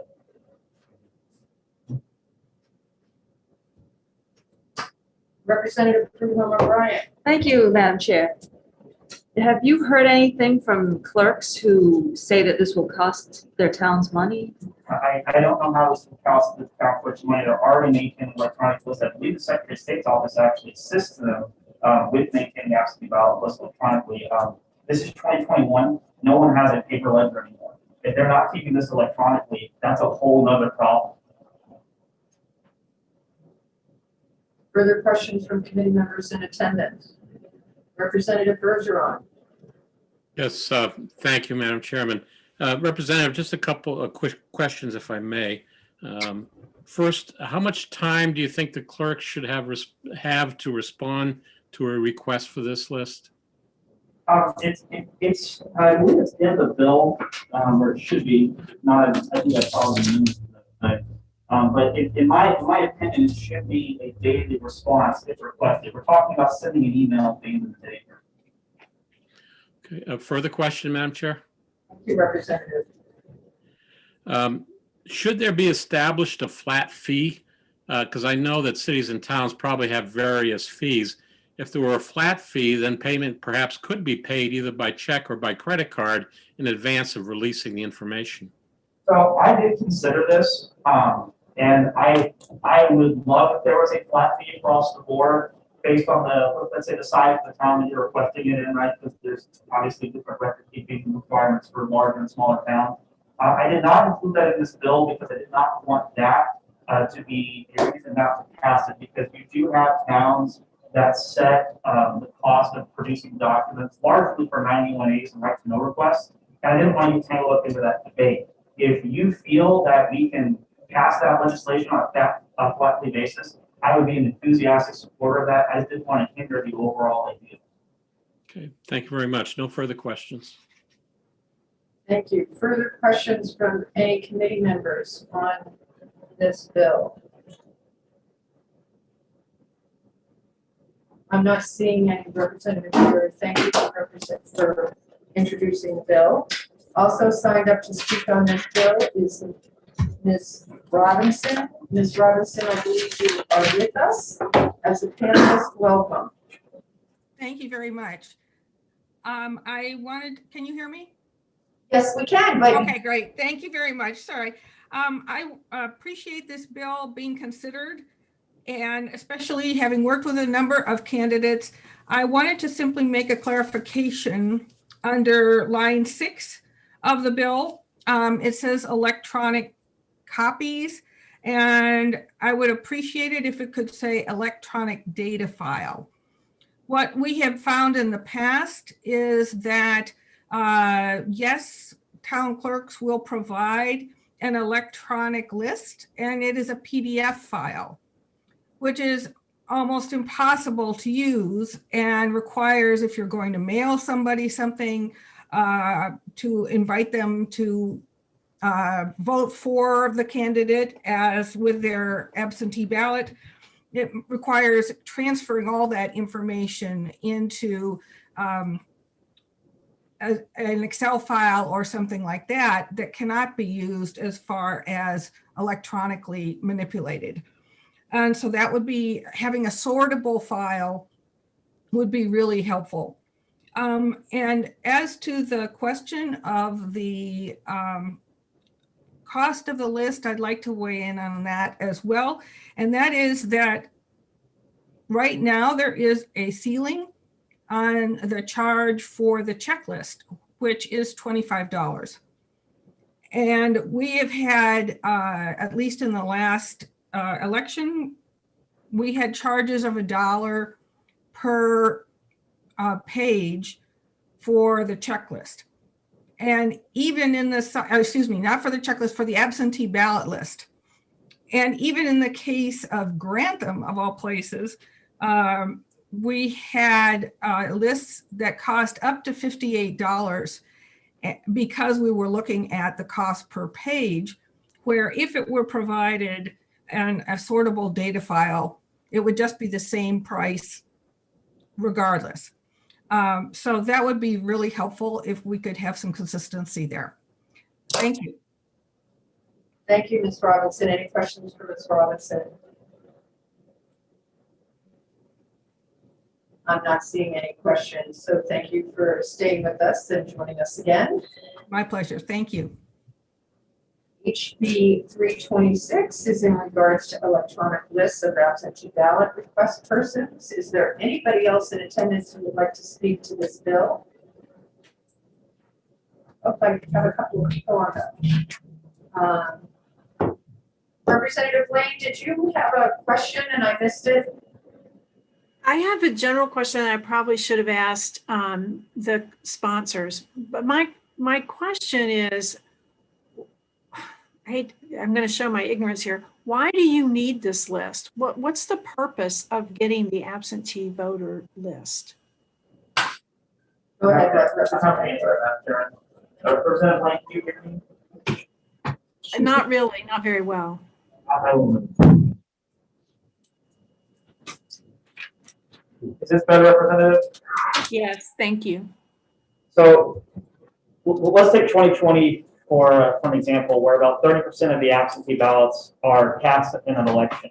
So in 2020 alone, because of the COVID-19 changes in the election law, voters were allowed to, for the first time, request both the primary and general election absentee ballot at the same time, right? So if you know that 30% of the ballots effectively in that election are going to go out within a week or two of the end of the primary, you have to know to get to those voters quickly, right? Because as candidates, we want to be able to make our pitch, say why you should vote for us, right?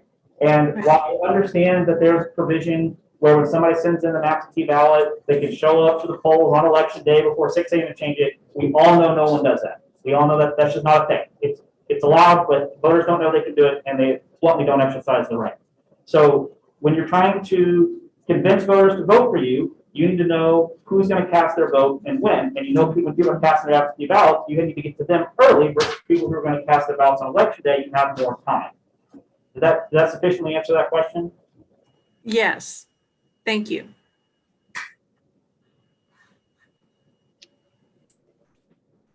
I have Danielle Cray would like to speak in regards to this bill. Ms. Cray, I believe you are with us, and you would be all set. Let me just check.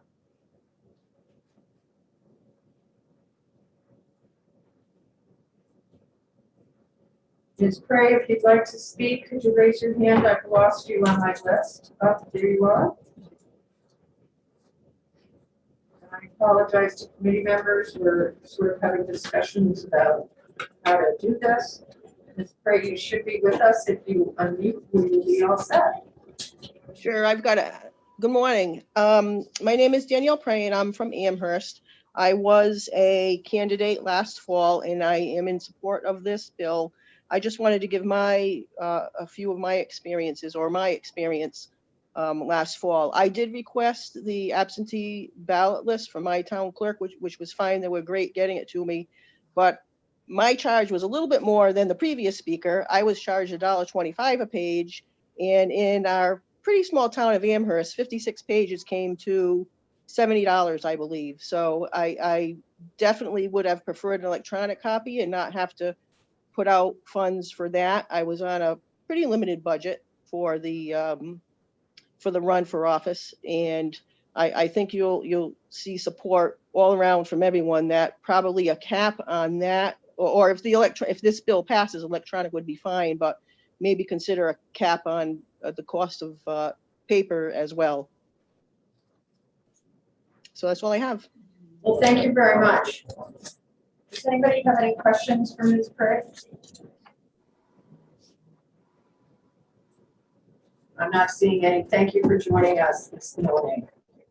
Is there anybody else in attendance who would like to make a comment on HB 326? I'm not seeing any, so I'm going to close the hearing on 326. And in approximately 7 minutes, we will begin our next public hearing, and that will be on HB 476.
Madam Chair, we are unmuted.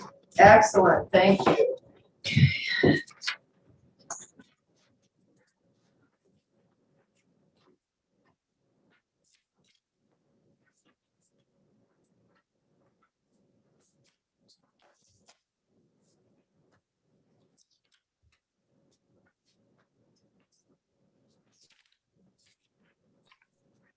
And Madam Chairman, you may see Representative Gay in the attendees list. I see that she did not register in time for the printout, but she is up now. She has her hand up also.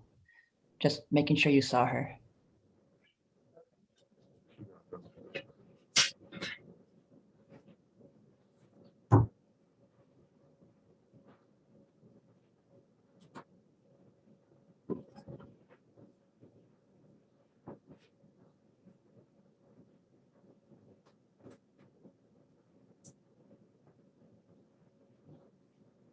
All right.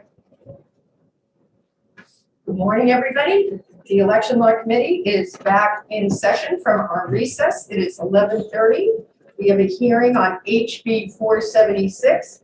This is relative to election officers at additional polling places. This bill removes the requirement that election officials for an additional polling place in a town be domiciled in the district of the additional polling place.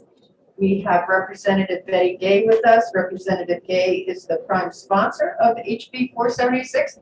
Welcome back to election law, Representative Gay.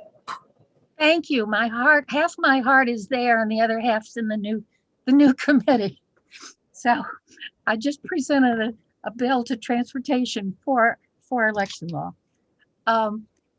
This bill is passed our committee last year 100%, and it passed the House, but then it died of COVID before it could make it to the Senate. So this bill is to make our moderator happy, and the moderators and town clerks of all the towns that have multiple voting districts, because the current law makes it illegal to hire assistant moderators and assistant town clerks from anywhere but exactly the voting district where they're working. Well, it's really hard in a town of 30,000 to get 4 extra skilled people to work. So our moderator said, I really don't like breaking the law, but I have to do it. Could you change this? So we just simply changed the word that they lived in that district to they live in the town. Thank you. Oh, and the wording extra, I'm sorry. Then they thought they would add to it. So it's not just towns. They put the same freedom into wards because they're similar, equivalent to towns. Thank you. Are there questions for Representative Gay, a multiple term member of the Election Law Committee previously, in regards to HB 476? Questions from people attending online? Representative Lane. Yes, thank you. Hello, Representative Gay. I have a question about section 2 of the bill. It says that each assistant moderator and assistant clerk shall have their domicile in the city ward where they were served. Wouldn't it be in the city where they live? To make it equivalent to what the town is, wouldn't it just be the city rather than the ward? Because I know I have a very small ward, and I know that our moderator has a problem getting people that live in the ward. Actually, I'm going to ask Representative Bergeron to chime in on this, given his experience in Nashua, because I have the same thing occurred to me when I looked at it, but I'm not from the city. Sure, Madam Chair, I'd be happy to. A city ward is a single voting district in the same way the town is. As I interpreted this, if a city ward wanted to have an additional polling place, it could do so. And then it would fall within the same kinds of guidelines and parameters that are being outlined for a town. In other words, an assistant moderator working at a second place within a ward is still a registered voter in that ward, in the same way that an assistant moderator in the town of Bedford was working at an additional place. They're still a registered voter in the town of Bedford. So we can't have, I don't think we can have people moving out of one ward to work in another. They're essentially then moving from Bedford to Goffstown, for example, to help out the people in Goffstown. I don't know if that helps clarify anything, but that's my understanding of the state law. Thank you for that clarification. Representative Gay is still on the floor. Are there any questions for Representative Gay from anyone? I'm not seeing any. Thank you for coming this morning, Representative Gay. Thank you. It's so great to see everybody. Nice to see you. Representative Gay, if you could go on the electronic registration as speaking for this bill, that would be great. Okay. Is there anybody else in attendance who wants to speak to this bill?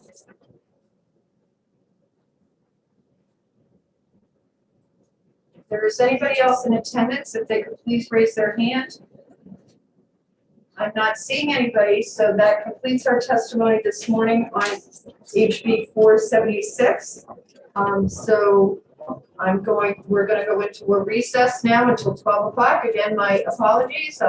The struggling with the scheduling here, obviously, and I'm sorry for the inconvenience to members. We will be speaking with each other. Thank you.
sure we are unmuted.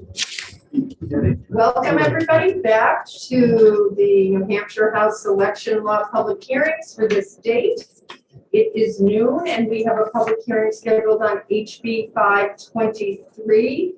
HB 523 requires voter who register to vote by using a qualified voter affidavit or sworn statement on the election day registration form to have their photograph taken at the time of registration. I have as an attendee Representative Betty Gay, who is the prime sponsor of this bill. So Representative Gay, welcome back this morning to our committee.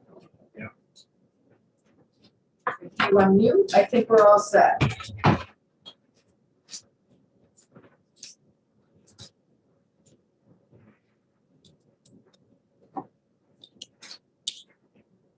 Okay, I finally was able to unmute.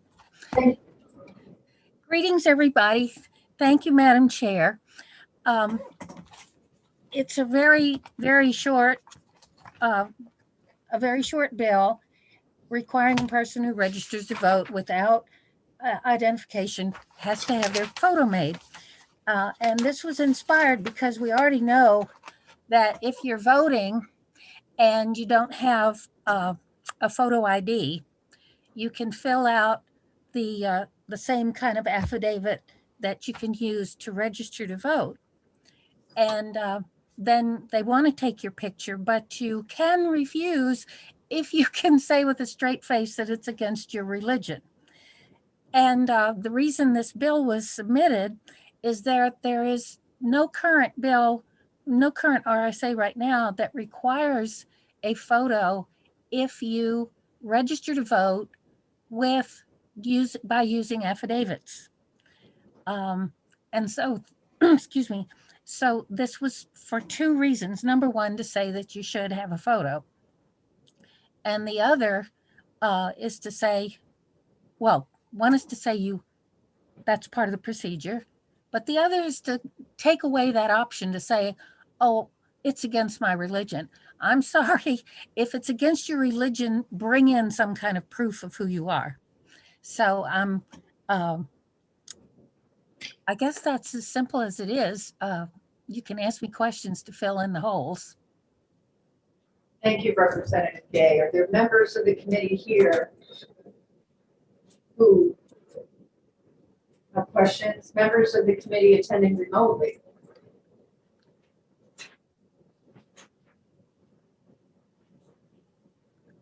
Madam Chair, may I say one more sentence? Sure.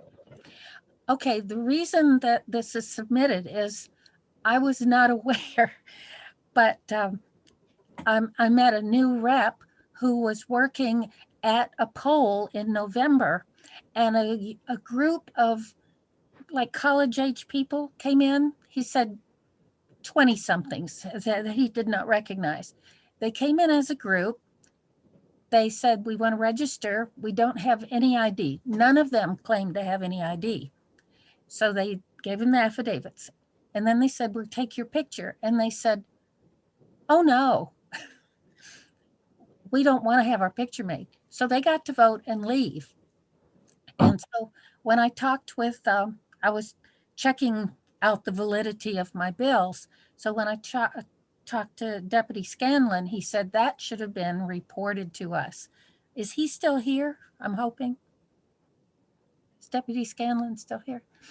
So anyway, there he is. He's just not sitting in front of his computer. So I would like to hear, it'd be helpful if he says, explains this. But that was my understanding that they shouldn't have been permitted to do that. But it's not in statute. It's in statute that you take the picture when you're voting, but this just fills it in and says when you're registering. So thank you. Thank you. Any questions from committee members present or attending online?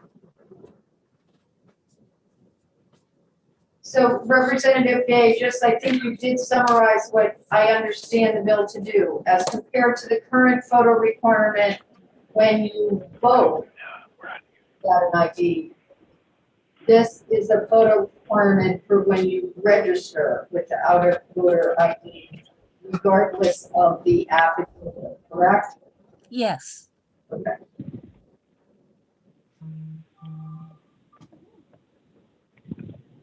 I see. Representative Muirhead.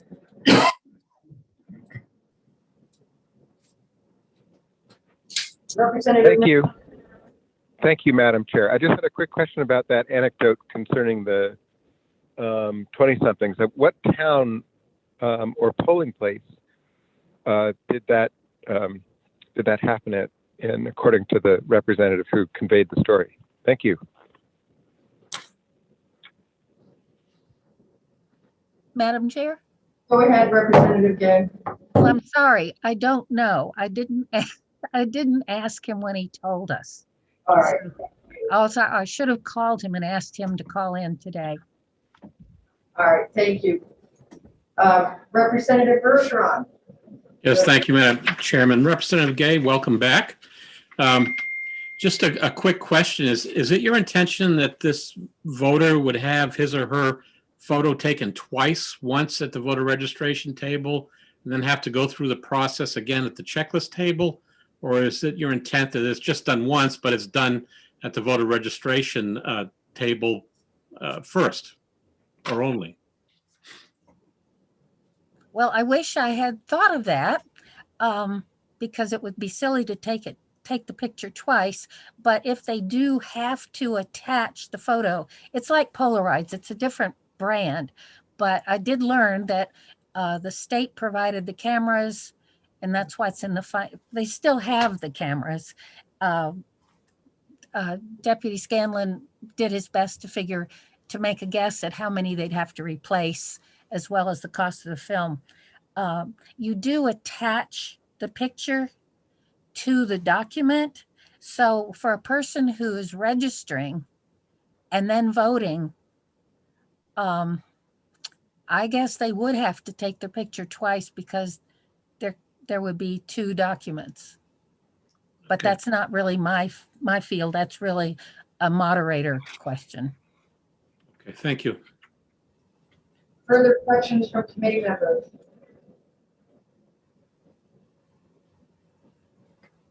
I'm not seeing any. Thank you, Representative Gay. Is there anybody else in attendance today for House Bill 523 who would like to speak?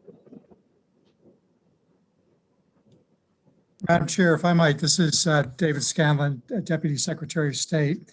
And I just wanted to comment a little bit on the fiscal note. This pretty much reflects the cost of purchasing the cameras for the voter ID law that went into effect in 2012. And that system, once it was implemented, worked really well to the point that very few voters going through the polling place without an acceptable form of ID end up having their photo taken because they have an ID that works for them. The thinking with this legislation was that there would be more photos taken because of voters that otherwise would fill out a qualified voter affidavit to prove identity, requiring a photograph being taken of them. And it would probably be easier at that point to have the photo taken at the registration table as opposed to a central place, where the voters are doing the same thing to obtain a ballot. Because there would be more photos taken and there might be additional cameras needed in a polling place, especially larger polling places, it may also shorten the life of the cameras that we purchased in 2012, and they're now approaching a decade old, and at some point are going to need to be replaced anyway. So I just want to say, if the committee decides that this is appropriate, I think it's doable. There will be a minimal cost for additional cameras, and I'd be happy to answer any questions. Questions for Deputy Scanlon. Representative Cooper O'Brien. Thank you, Madam Chair. Deputy Scanlon, how many people wanted a religious exemption in the last election that you're aware of? They did not want their photograph taken because it was a graven image. I don't have that number, but I'm sure it's a very low number. Follow up? Follow up. When you say low, do you mean lower than 1,000, 100, 10? Do you have a guesstimate? Just an educated guess, I'd say it's less than 100. It's just a fraction of 1% of voters that need to have their photo taken because they don't have an acceptable form of ID. And so those that are claiming the religious exemption would be a fraction of that. So it's a number that certainly is less than 100. Representative Rowan, That answered my question, Madam Chair. Representative Barry. Stacey Scanlon, thank you for being here today. The last time we testified on a bill about registering, I asked you if a person who had been in the state for 30 seconds could walk into the polling location, present no ID, no proof of domicile, not have their picture taken, and have their ballot cast. And you explained that the answer to that question is effectively yes, correct? Yes. Would this bill, in the opinion of the Secretary of State's office, at least move us an inch in the direction towards some voter integrity measures? Because currently, it is my understanding that we have the loosest election laws in the country. Well, this is a balancing act, and the balancing act is making it easy for voters to vote, but at the same time, making sure that the voters that are voting are qualified to vote. And so to the extent that you make the process easy, you may have to take some steps to be able to verify on the other end. And I would see this as a tool, to just verify in a process that, in New Hampshire is fairly easy to do. Thank you. Representative Lane, did I see you with a hand up? Yes, I did. Even though it's a balancing act, Deputy Scanlon, would you say that there's rampant fraud or that we've seen any evidence of that? We know, and as I mentioned in my earlier testimony today on another bill, that there are isolated instances that have been prosecuted recently by the Attorney General's office where voters have exercised that right inappropriately. And in some instances, they voted in, more than one election, have voted more than one time in the same election. So we do know that it exists. We do not have any evidence that this is happening on a large scale or an organized scale. Okay, thank you. Further questions from committee members? Representative Terosian. Thank you, Madam Chair. Thank you, Deputy, for taking the question. So in your opinion, if we were to enact this legislation, would taking a photo be helpful in reducing numbers of people that do this inappropriately? Well, I think it's a check on the system. I think if a photograph is required at the registration table, or if voters get used to the fact or know that they're going to have to provide some form of identification or have a photo taken, our experience with the voter ID to obtain a ballot has been that the voters seem to find the documentation that they need. Thank you. Thank you. Further questions for Deputy Scanlon? Madam Chair. Representative Sweeney. Thank you, Madam Chair. Thank you, Deputy Scanlon, for being here with us and answering our questions. Last year, it was made news that in 2016, there was a gentleman from West Lebanon, New Hampshire, who had voted in the 2016 presidential election, left the polling location, put on a wig in his car, and then went back into the polling location and voted under the identity of a female that he had, by all accounts, concocted up a life story for. If we had this process in place during the 2016 election, where when he went in to register as this new individual, do you think it would have been potential with the photograph that it wouldn't have taken 4 years for the Attorney General's office to find and discover this case of voter fraud? Rizzo Sweeney, I don't know that I know the answer to that, whether it would have taken any less time to come to that conclusion. It's probably a better question to ask the Attorney General's office. Thank you. Thank you. Further questions from committee members? Seeing none, I'm going to close the public hearing on House Bill 523. We, election law committee members, we have a noticed executive session at 1:30. We will be taking up the bills as listed in the calendar. HB 121, 505, 105, 465, 391, 127, and 483. And with that, have a nice lunch, everybody. Madam Chair, I've been asked to deliver pizza to this honorable committee. Really?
Madam Chairman, we are unmuted and our video is back on. All right, welcome everybody. The election committee is back in session. It is 1:30 on 2/12. Pam, are you with us? I am. I'm right here. All right, I just wanted to make sure because that's what's showing in the middle of my big screen there on a different view on my computer. So I wanted to make sure you were with us tonight. So we have been noticed for executive session this afternoon. We're going to exec in order the bills as noticed in the calendar. And the first bill that I would like to commence our executive session on is HB 121 FNA. Representative motion. Madam Chair, I move HB 121 and expedient. Is there a second? I'll second the motion. It's been moved and seconded by Rowan. Representative, who would you like to? Madam. Madam Chairman, I'm having trouble understanding what you're saying. Yes.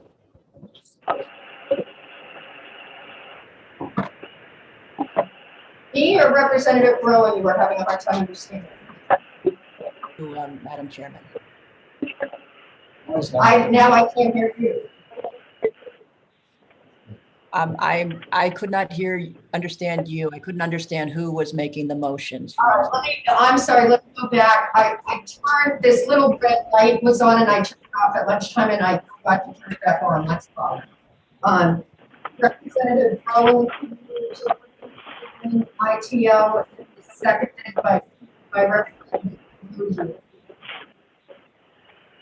Representative Rowan.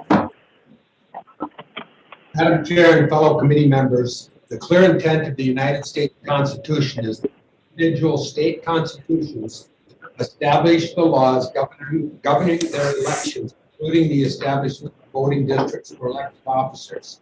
The clear intent of the New Hampshire Constitution is that the New Hampshire legislature has some responsibility to assign this responsibility. I believe, contrary to the constitutions of New Hampshire, United States, to defend. New Hampshire has the largest legislative body in the United States. Each member in this House represents an average of less than 25 voting age adults in our state. That makes us the most representative of the people. Just passed the Constitution. We should do that passed deliberately and carefully, and not delegate it to an appointed commission, contrary to our Constitution. Anybody else that would like to speak to the motion? Representative Muir.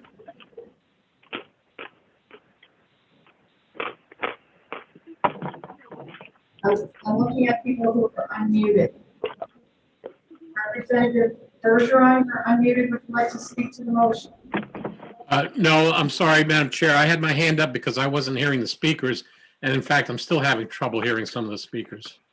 All right, I'm hearing a little background noise. That's affecting my talk. This is near that. I'm sorry? Representative Muirhead, did you speak to the motion? No, he's muted. He just muted himself. I did just call on Ryan Dorrington from the IT department to come see if he could help out with sound issues. Just so you know, on his way. Because I think everything is the same as this morning. Representative Lane, did you want to speak to the motion? No, I was just also saying we couldn't even understand what the motion was. Even when I repeated it with the mic on? Yes. All right, so there's something else going on. It does seem clear right this minute. You know, just now you are speaking. I am personally able to understand you. Madam Chair, might I suggest that you restate the motion? Thank you, Representative Cody. The motion on the floor is to move inexpedient to legislate HB 121 FNA.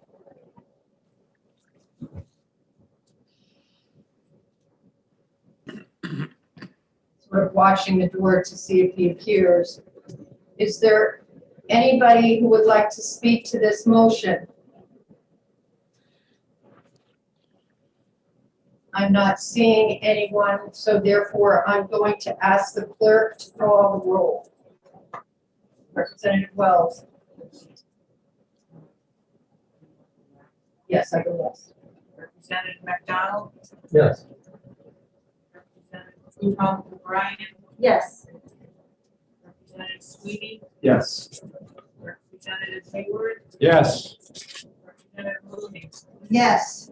Representative Roman, Yes. Representative Berry, Yes.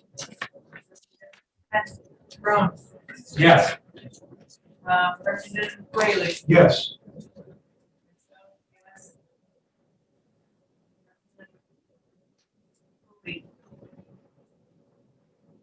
Representative Cody, No.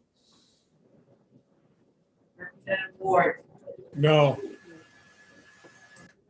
Bergeron, No. Representative Sandler, No.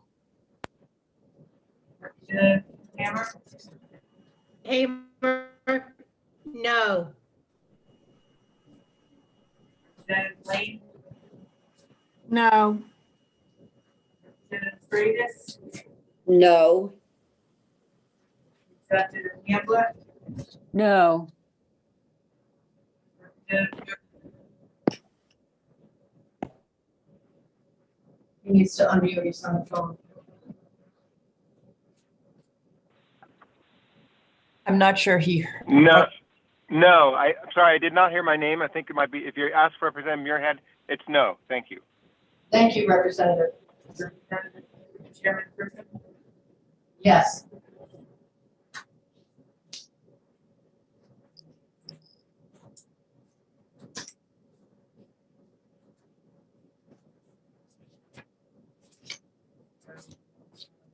What's the results of the vote, Chair Clerk? So the motion to ITL passes 11-9. The next bill for this committee to consider is HB 505. This would be allowing voters to vote for multiple candidates for an office. Is there a motion for this? Representative Barrett. Yes, Madam Chairman, I move that we make this bill inexpedient to legislate. So the motion on the floor for 505 is ITL. Is there a second? I'll second the motion, Madam Chair. Representative Terosian has seconded it. Representative Barry, would you like to speak to your motion? Yes, Madam Chairman, I believe HB 505 would add unnecessary confusion to the ballot. Voters already have enough difficulty as it is with the ballot, and this would not accomplish the stated goal of the bill sponsors. Thank you. Is there anybody else in the committee room who wants to speak to this bill? Anybody attending electronically who wants to speak to this bill?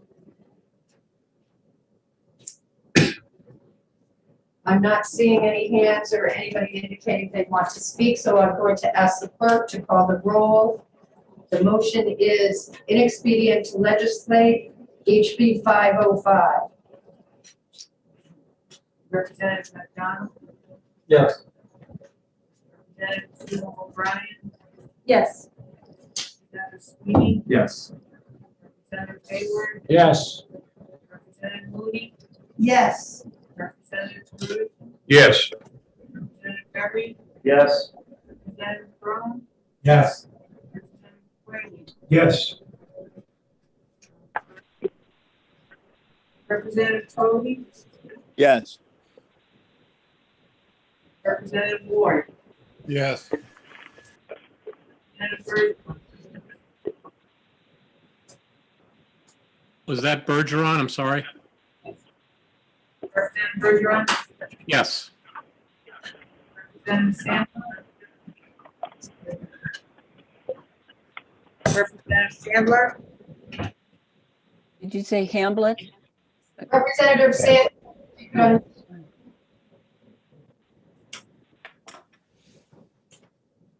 He's muted.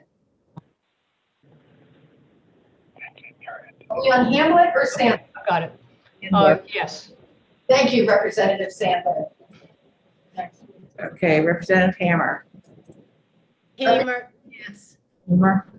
Thank you. Representative Lane. Yes. Representative Freitas. Yes. Representative Hamblett. Yes. Representative Hamlet? Yes. Thank you. Representative Muirhead. Yes. Okay, so that's Madam Representative Griffin. Yes. That's everyone. So what's the vote, please? Okay, so that is 20. So the vote on HB 505 is 20-0. I would like to put that on the consent calendar if everyone is in agreement. Yes. All right, so 505 will go on the consent calendar, 20-0, ITL. What have we got here? Election law changes for 2020 for Faith Scanlon. Right. Thank you. Can you ask him to email them also to the committee, because the only people here will get it. Okay, I will do that. All right, for a little break in the action, we should all have the blue 2021 election law handbook. I queried about a supplement for changes to the law because there are some things that are not in it, and what they do in the off year is they print them in a sheet so that you have them to supplement your book. They have just been delivered to the committee room, and I have asked that they be emailed to everybody on the committee. So if you're present, you could pick up a paper copy if you want, but all committee members should be getting a copy, and you would use that with your RSA book on election laws. It reflects the changes that were made from last year. Because I think if you've been watching, a couple of the OLS bills we have modified a bill, but if you go to the statute as printed, it's not exactly the same, and that's why. So that was what that was all about. So thank you for allowing me to interrupt to address that.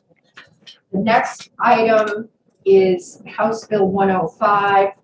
House Bill 105 is relative to political contributions by limited liability companies.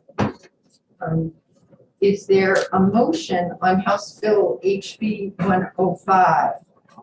Yes, Madam Chair. Representative Sweeney.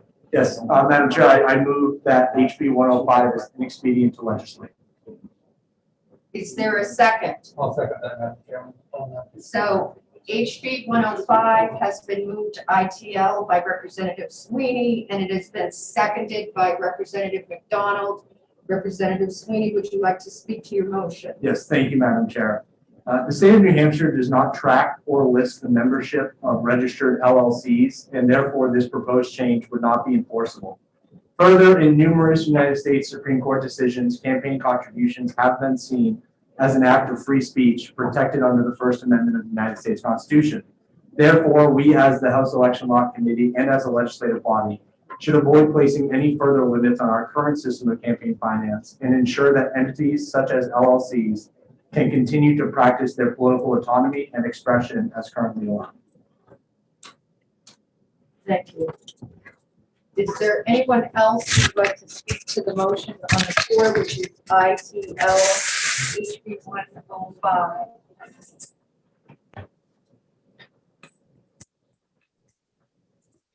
I'm not seeing anybody indicating they want to speak. So I'm going to ask the clerk, Representative Wells, if you could call for the vote. Representative McDonald, Yes. Representative Prudhomme O'Brien, Yes. Representative Sweeney, Yes. Representative Hayward, Yes. Representative Mooney, Yes. Representative Terosian, Yes. Representative Berry. Yes. Representative Grown. Yes. Representative Quayle. Yes. Clerk, yes. Representative Cody. No. Representative Ward. No. Representative Bergeron. No. Representative Sandler. No. Representative Hamer. I say it right? Yeah. I said Hamer last time. She corrected me. Hamer? I don't know. Representative Hamer? Hamer? No, what happened? Muted. Oh, thank you. No. Representative Lane. Representative Lane? Sorry, couldn't unmute. No. Representative Freitas? No. Representative Hamblett? No. Representative Muirhead? No.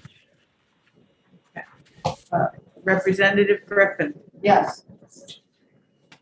So that would be 11 to 9. HB 105, the motion to ITL carries. I apologize. Will there be a minority report on HB 105?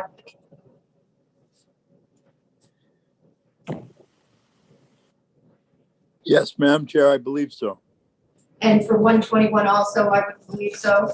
I have not checked with the sponsor, who I suspect is going to do one in any case, but yeah, I would think there would be something of that kind. All right. I wouldn't put it on consent. Let's put it that way. Thank you. Well, it's important to have some traditions every session, so there you go. All right, the next bill to be voted on this afternoon in the Election Law Committee is HB 465. 465 is relative to permissible campaign contributions by business organizations and labor unions. Motion on 465, Representative Terosian. Thank you, Madam Chair. Is there a second? What's your motion, My Representative? motion is inexpedient to legislate House Bill 465. Amendment. And is there a second? I'll second it, Madam Chair. Thank you, Representative McDonald. Representative Terosian, would you like to speak to your? Yes, thank you, Madam Chair.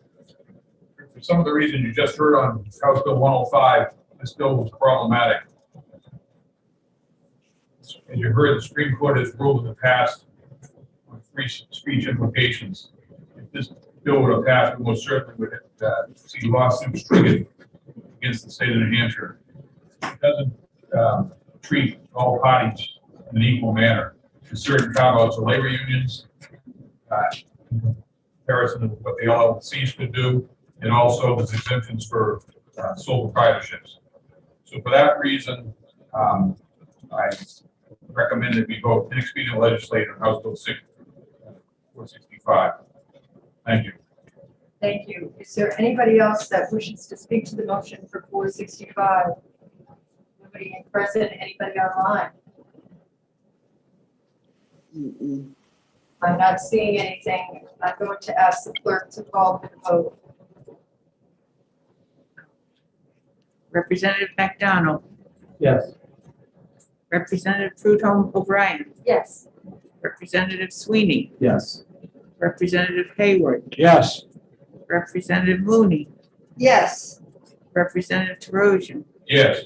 Representative Berry. Yes. Representative Grown. Yes. Representative Quayle. Yes. Clerk is yes. Representative Cody. No. Representative Ward. No. Representative Bergeron. No. Representative Sandler. No. Representative Hamer. No. Representative Lane. No. Representative Freitas. No. Representative Hamblett. No. Representative Muirhead. No. Chairman Griffin. Yes. Okay, so it's 11 to 9. The vote on 465 ITL is 11-9.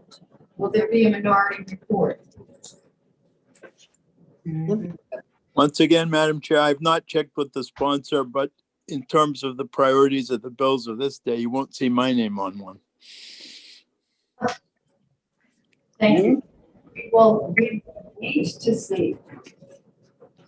The next, do you need anything, excuse me, do you need anything from me? We have IT here working on this there. I'm just observing. All right, observe and listen. HB 391 is the next bill that is scheduled for a vote. HB 391 increases the threshold for reporting by political committees from $25 to $100. Is there a motion for HB 391? Representative Rowan.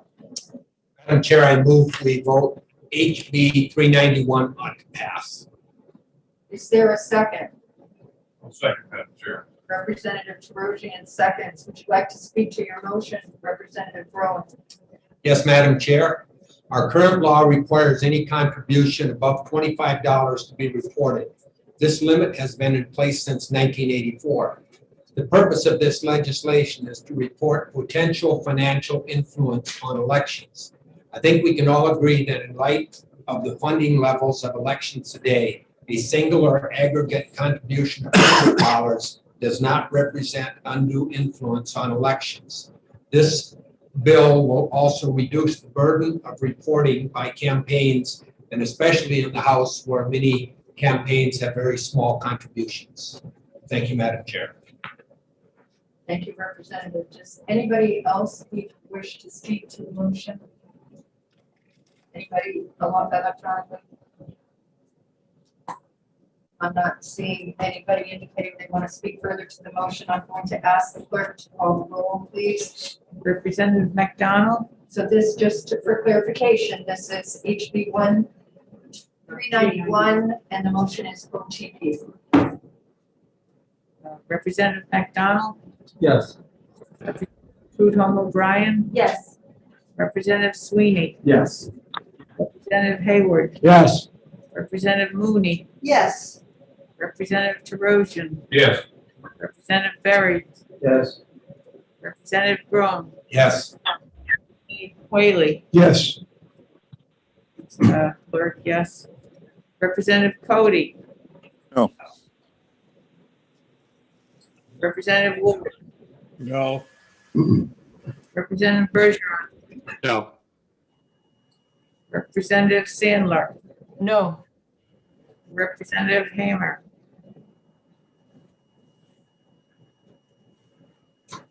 Representative Hamer? Representative Hamer? No, Thank you. no, no, Even that go in here. Representative Lane? No. Representative Freitas? No. Representative Hamblett? No. Representative Muirhead? No. Okay, 11-9. The chair votes Sorry, Representative Griffin? yes. So the vote is done. 11-9. The vote for 391 is 11-9, and we'll put down a question on the minority report. The next bill that we are accepting with the chair's apologies is HB 127. We actually voted on this last session. In my excitement of getting a bill, I forgot that we had already noticed it for a vote this afternoon. And at the request of the clerk, we are going to see if there is any interest in reconsidering the bill. But as of this point, absent some further dispositive motion, the vote last week is likely going to stand. Is there a motion on 127, Representative Terosian? Thank you, Madam Chair. I make a motion to reconsider on House Bill 127. Is there a second? I'll second. It's been seconded by Clerk Wells. The vote on 127, I'm sorry, Representative Trojan, you want to speak? Yes, as Madam Chair indicated, we jumped the gun a little bit in accept this bill last committee meeting to comply with the calendar schedule of having the bill on this week. I think we have the motion to reconsider compliance there. And I recommend that you vote no on reconsideration. Thank you. Is there any further discussion on 127? Can I just get something clarified, Madam Chair? That it's not contemplated that there should be a different resolution of that bill, is there? Before I vote on reconsideration? I would expect that there are so far going to be at least 11 no votes on this because the report has been written and I am not aware of anything other than the chair's negligence in scheduling and voting that would have an impact on this vote. Okay, thank you, Madam Chair. Madam Chair. Representative Torossian. Just for the record, the vote last week was 18-0. I remember the vote. Thank you. All right. So I'm going to ask the clerk to call the roll. The motion is to reconsider. So we have Representative McDonald, No. Representative Fruto O'Brien, No. Representative Sweeney, No. Representative Hayward, No. Representative Mooney, No. Representative Terosian, No. Representative Berry, No. Representative Grown, No. Representative Quayle, No. Clerk, no. Representative Cody, No. Representative Ward, No. Representative Bergeron, No. Representative Sandler, No. Representative Hamer, No. Representative Lane, No. Representative Freitas,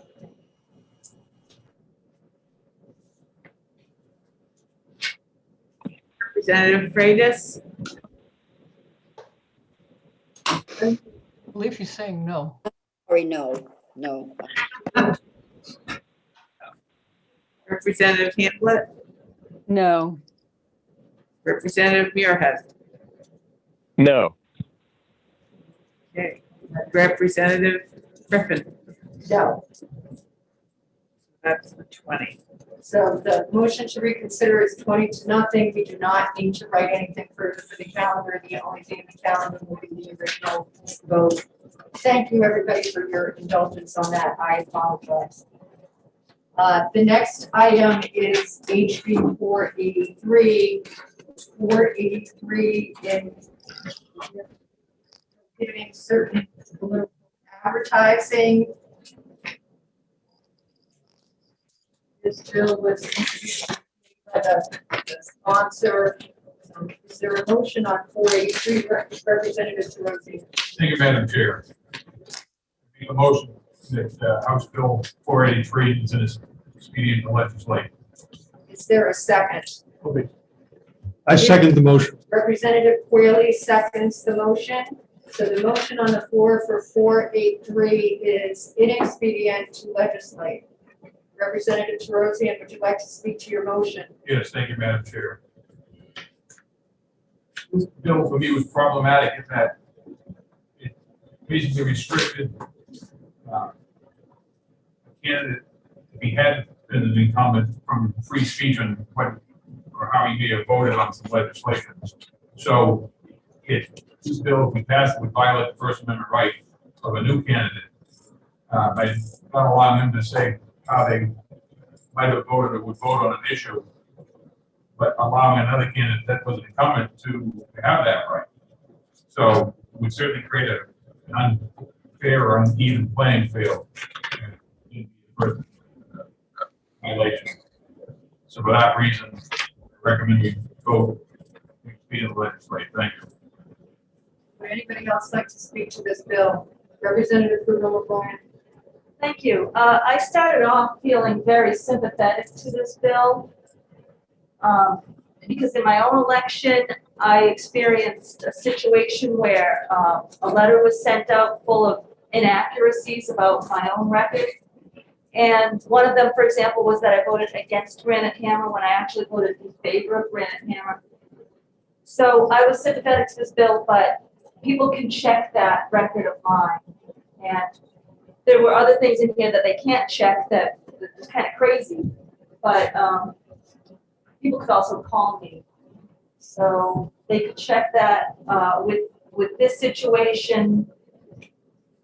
They can make an assumption that because the person is not actually been in office, you can't say how they would or would not vote. And I agree that the First Amendment issues are paramount, so I will be voting ITL. Representatives. Is there anybody else who'd like to speak to this bill? Representative Barry. I want to thank the sponsor for bringing forward this well-intentioned legislation. I think he makes extremely valid points about the way political advertising is going and the lies that are told about people. However, there are serious First Amendment concerns, so I will be voting no. Thank you. Is there anybody else who wants to speak on this bill? I'm not seeing anything, so there is a motion on the floor for HB 483 to recommend to the House that it be voted inexpedient to legislate. I'm going to ask the clerk to take the roll. Representative McDonald, Yes. Representative Prudhomme O'Brien, Yes. Representative Sweeney, Yes. Representative Hayward, Yes. Representative Mooney, Yes. Representative Rosian, Yes. Representative Berry, Representative Brome, Yes. Representative Quayle, Yes. clerk says yes. Representative Cody, Yes. Representative Ward, Yes. Representative Bergeron, Yes. Representative Samuel, Yes. Representative Hamer, Yes. Representative Lane, Yes. Representative Freitas, Yes. Yes. Representative Hamblett, Yes. and Representative Muirhead, Yes. Chairman Representative Griffin, Yes. 20-0. Okay, thank you. The vote on 483 is 20-0 ITL. That will be go with no objection. That will go in the consent calendar. Sir, my computer just died, so I can no longer see you if you're waiting. So you must speak up if anybody wants to. I'm not hearing anything, so that will go in the consent calendar. I believe that concludes our executive session business for today and our committee business for today. Our meeting next week will be on Wednesday. The calendar is out. It was pointed out to me that HB 121 is in the calendar again. I did not submit 121 to be in the calendar. There was some concern over, I'm not quite sure what happened. I will check with the clerk's office. My concern is we're going to have to do another motion to reconsider. But I will let the committee know that before we begin that session. We are doing a public executive session first thing in an attempt to get the committee reports on that first bill in the calendar for the following week.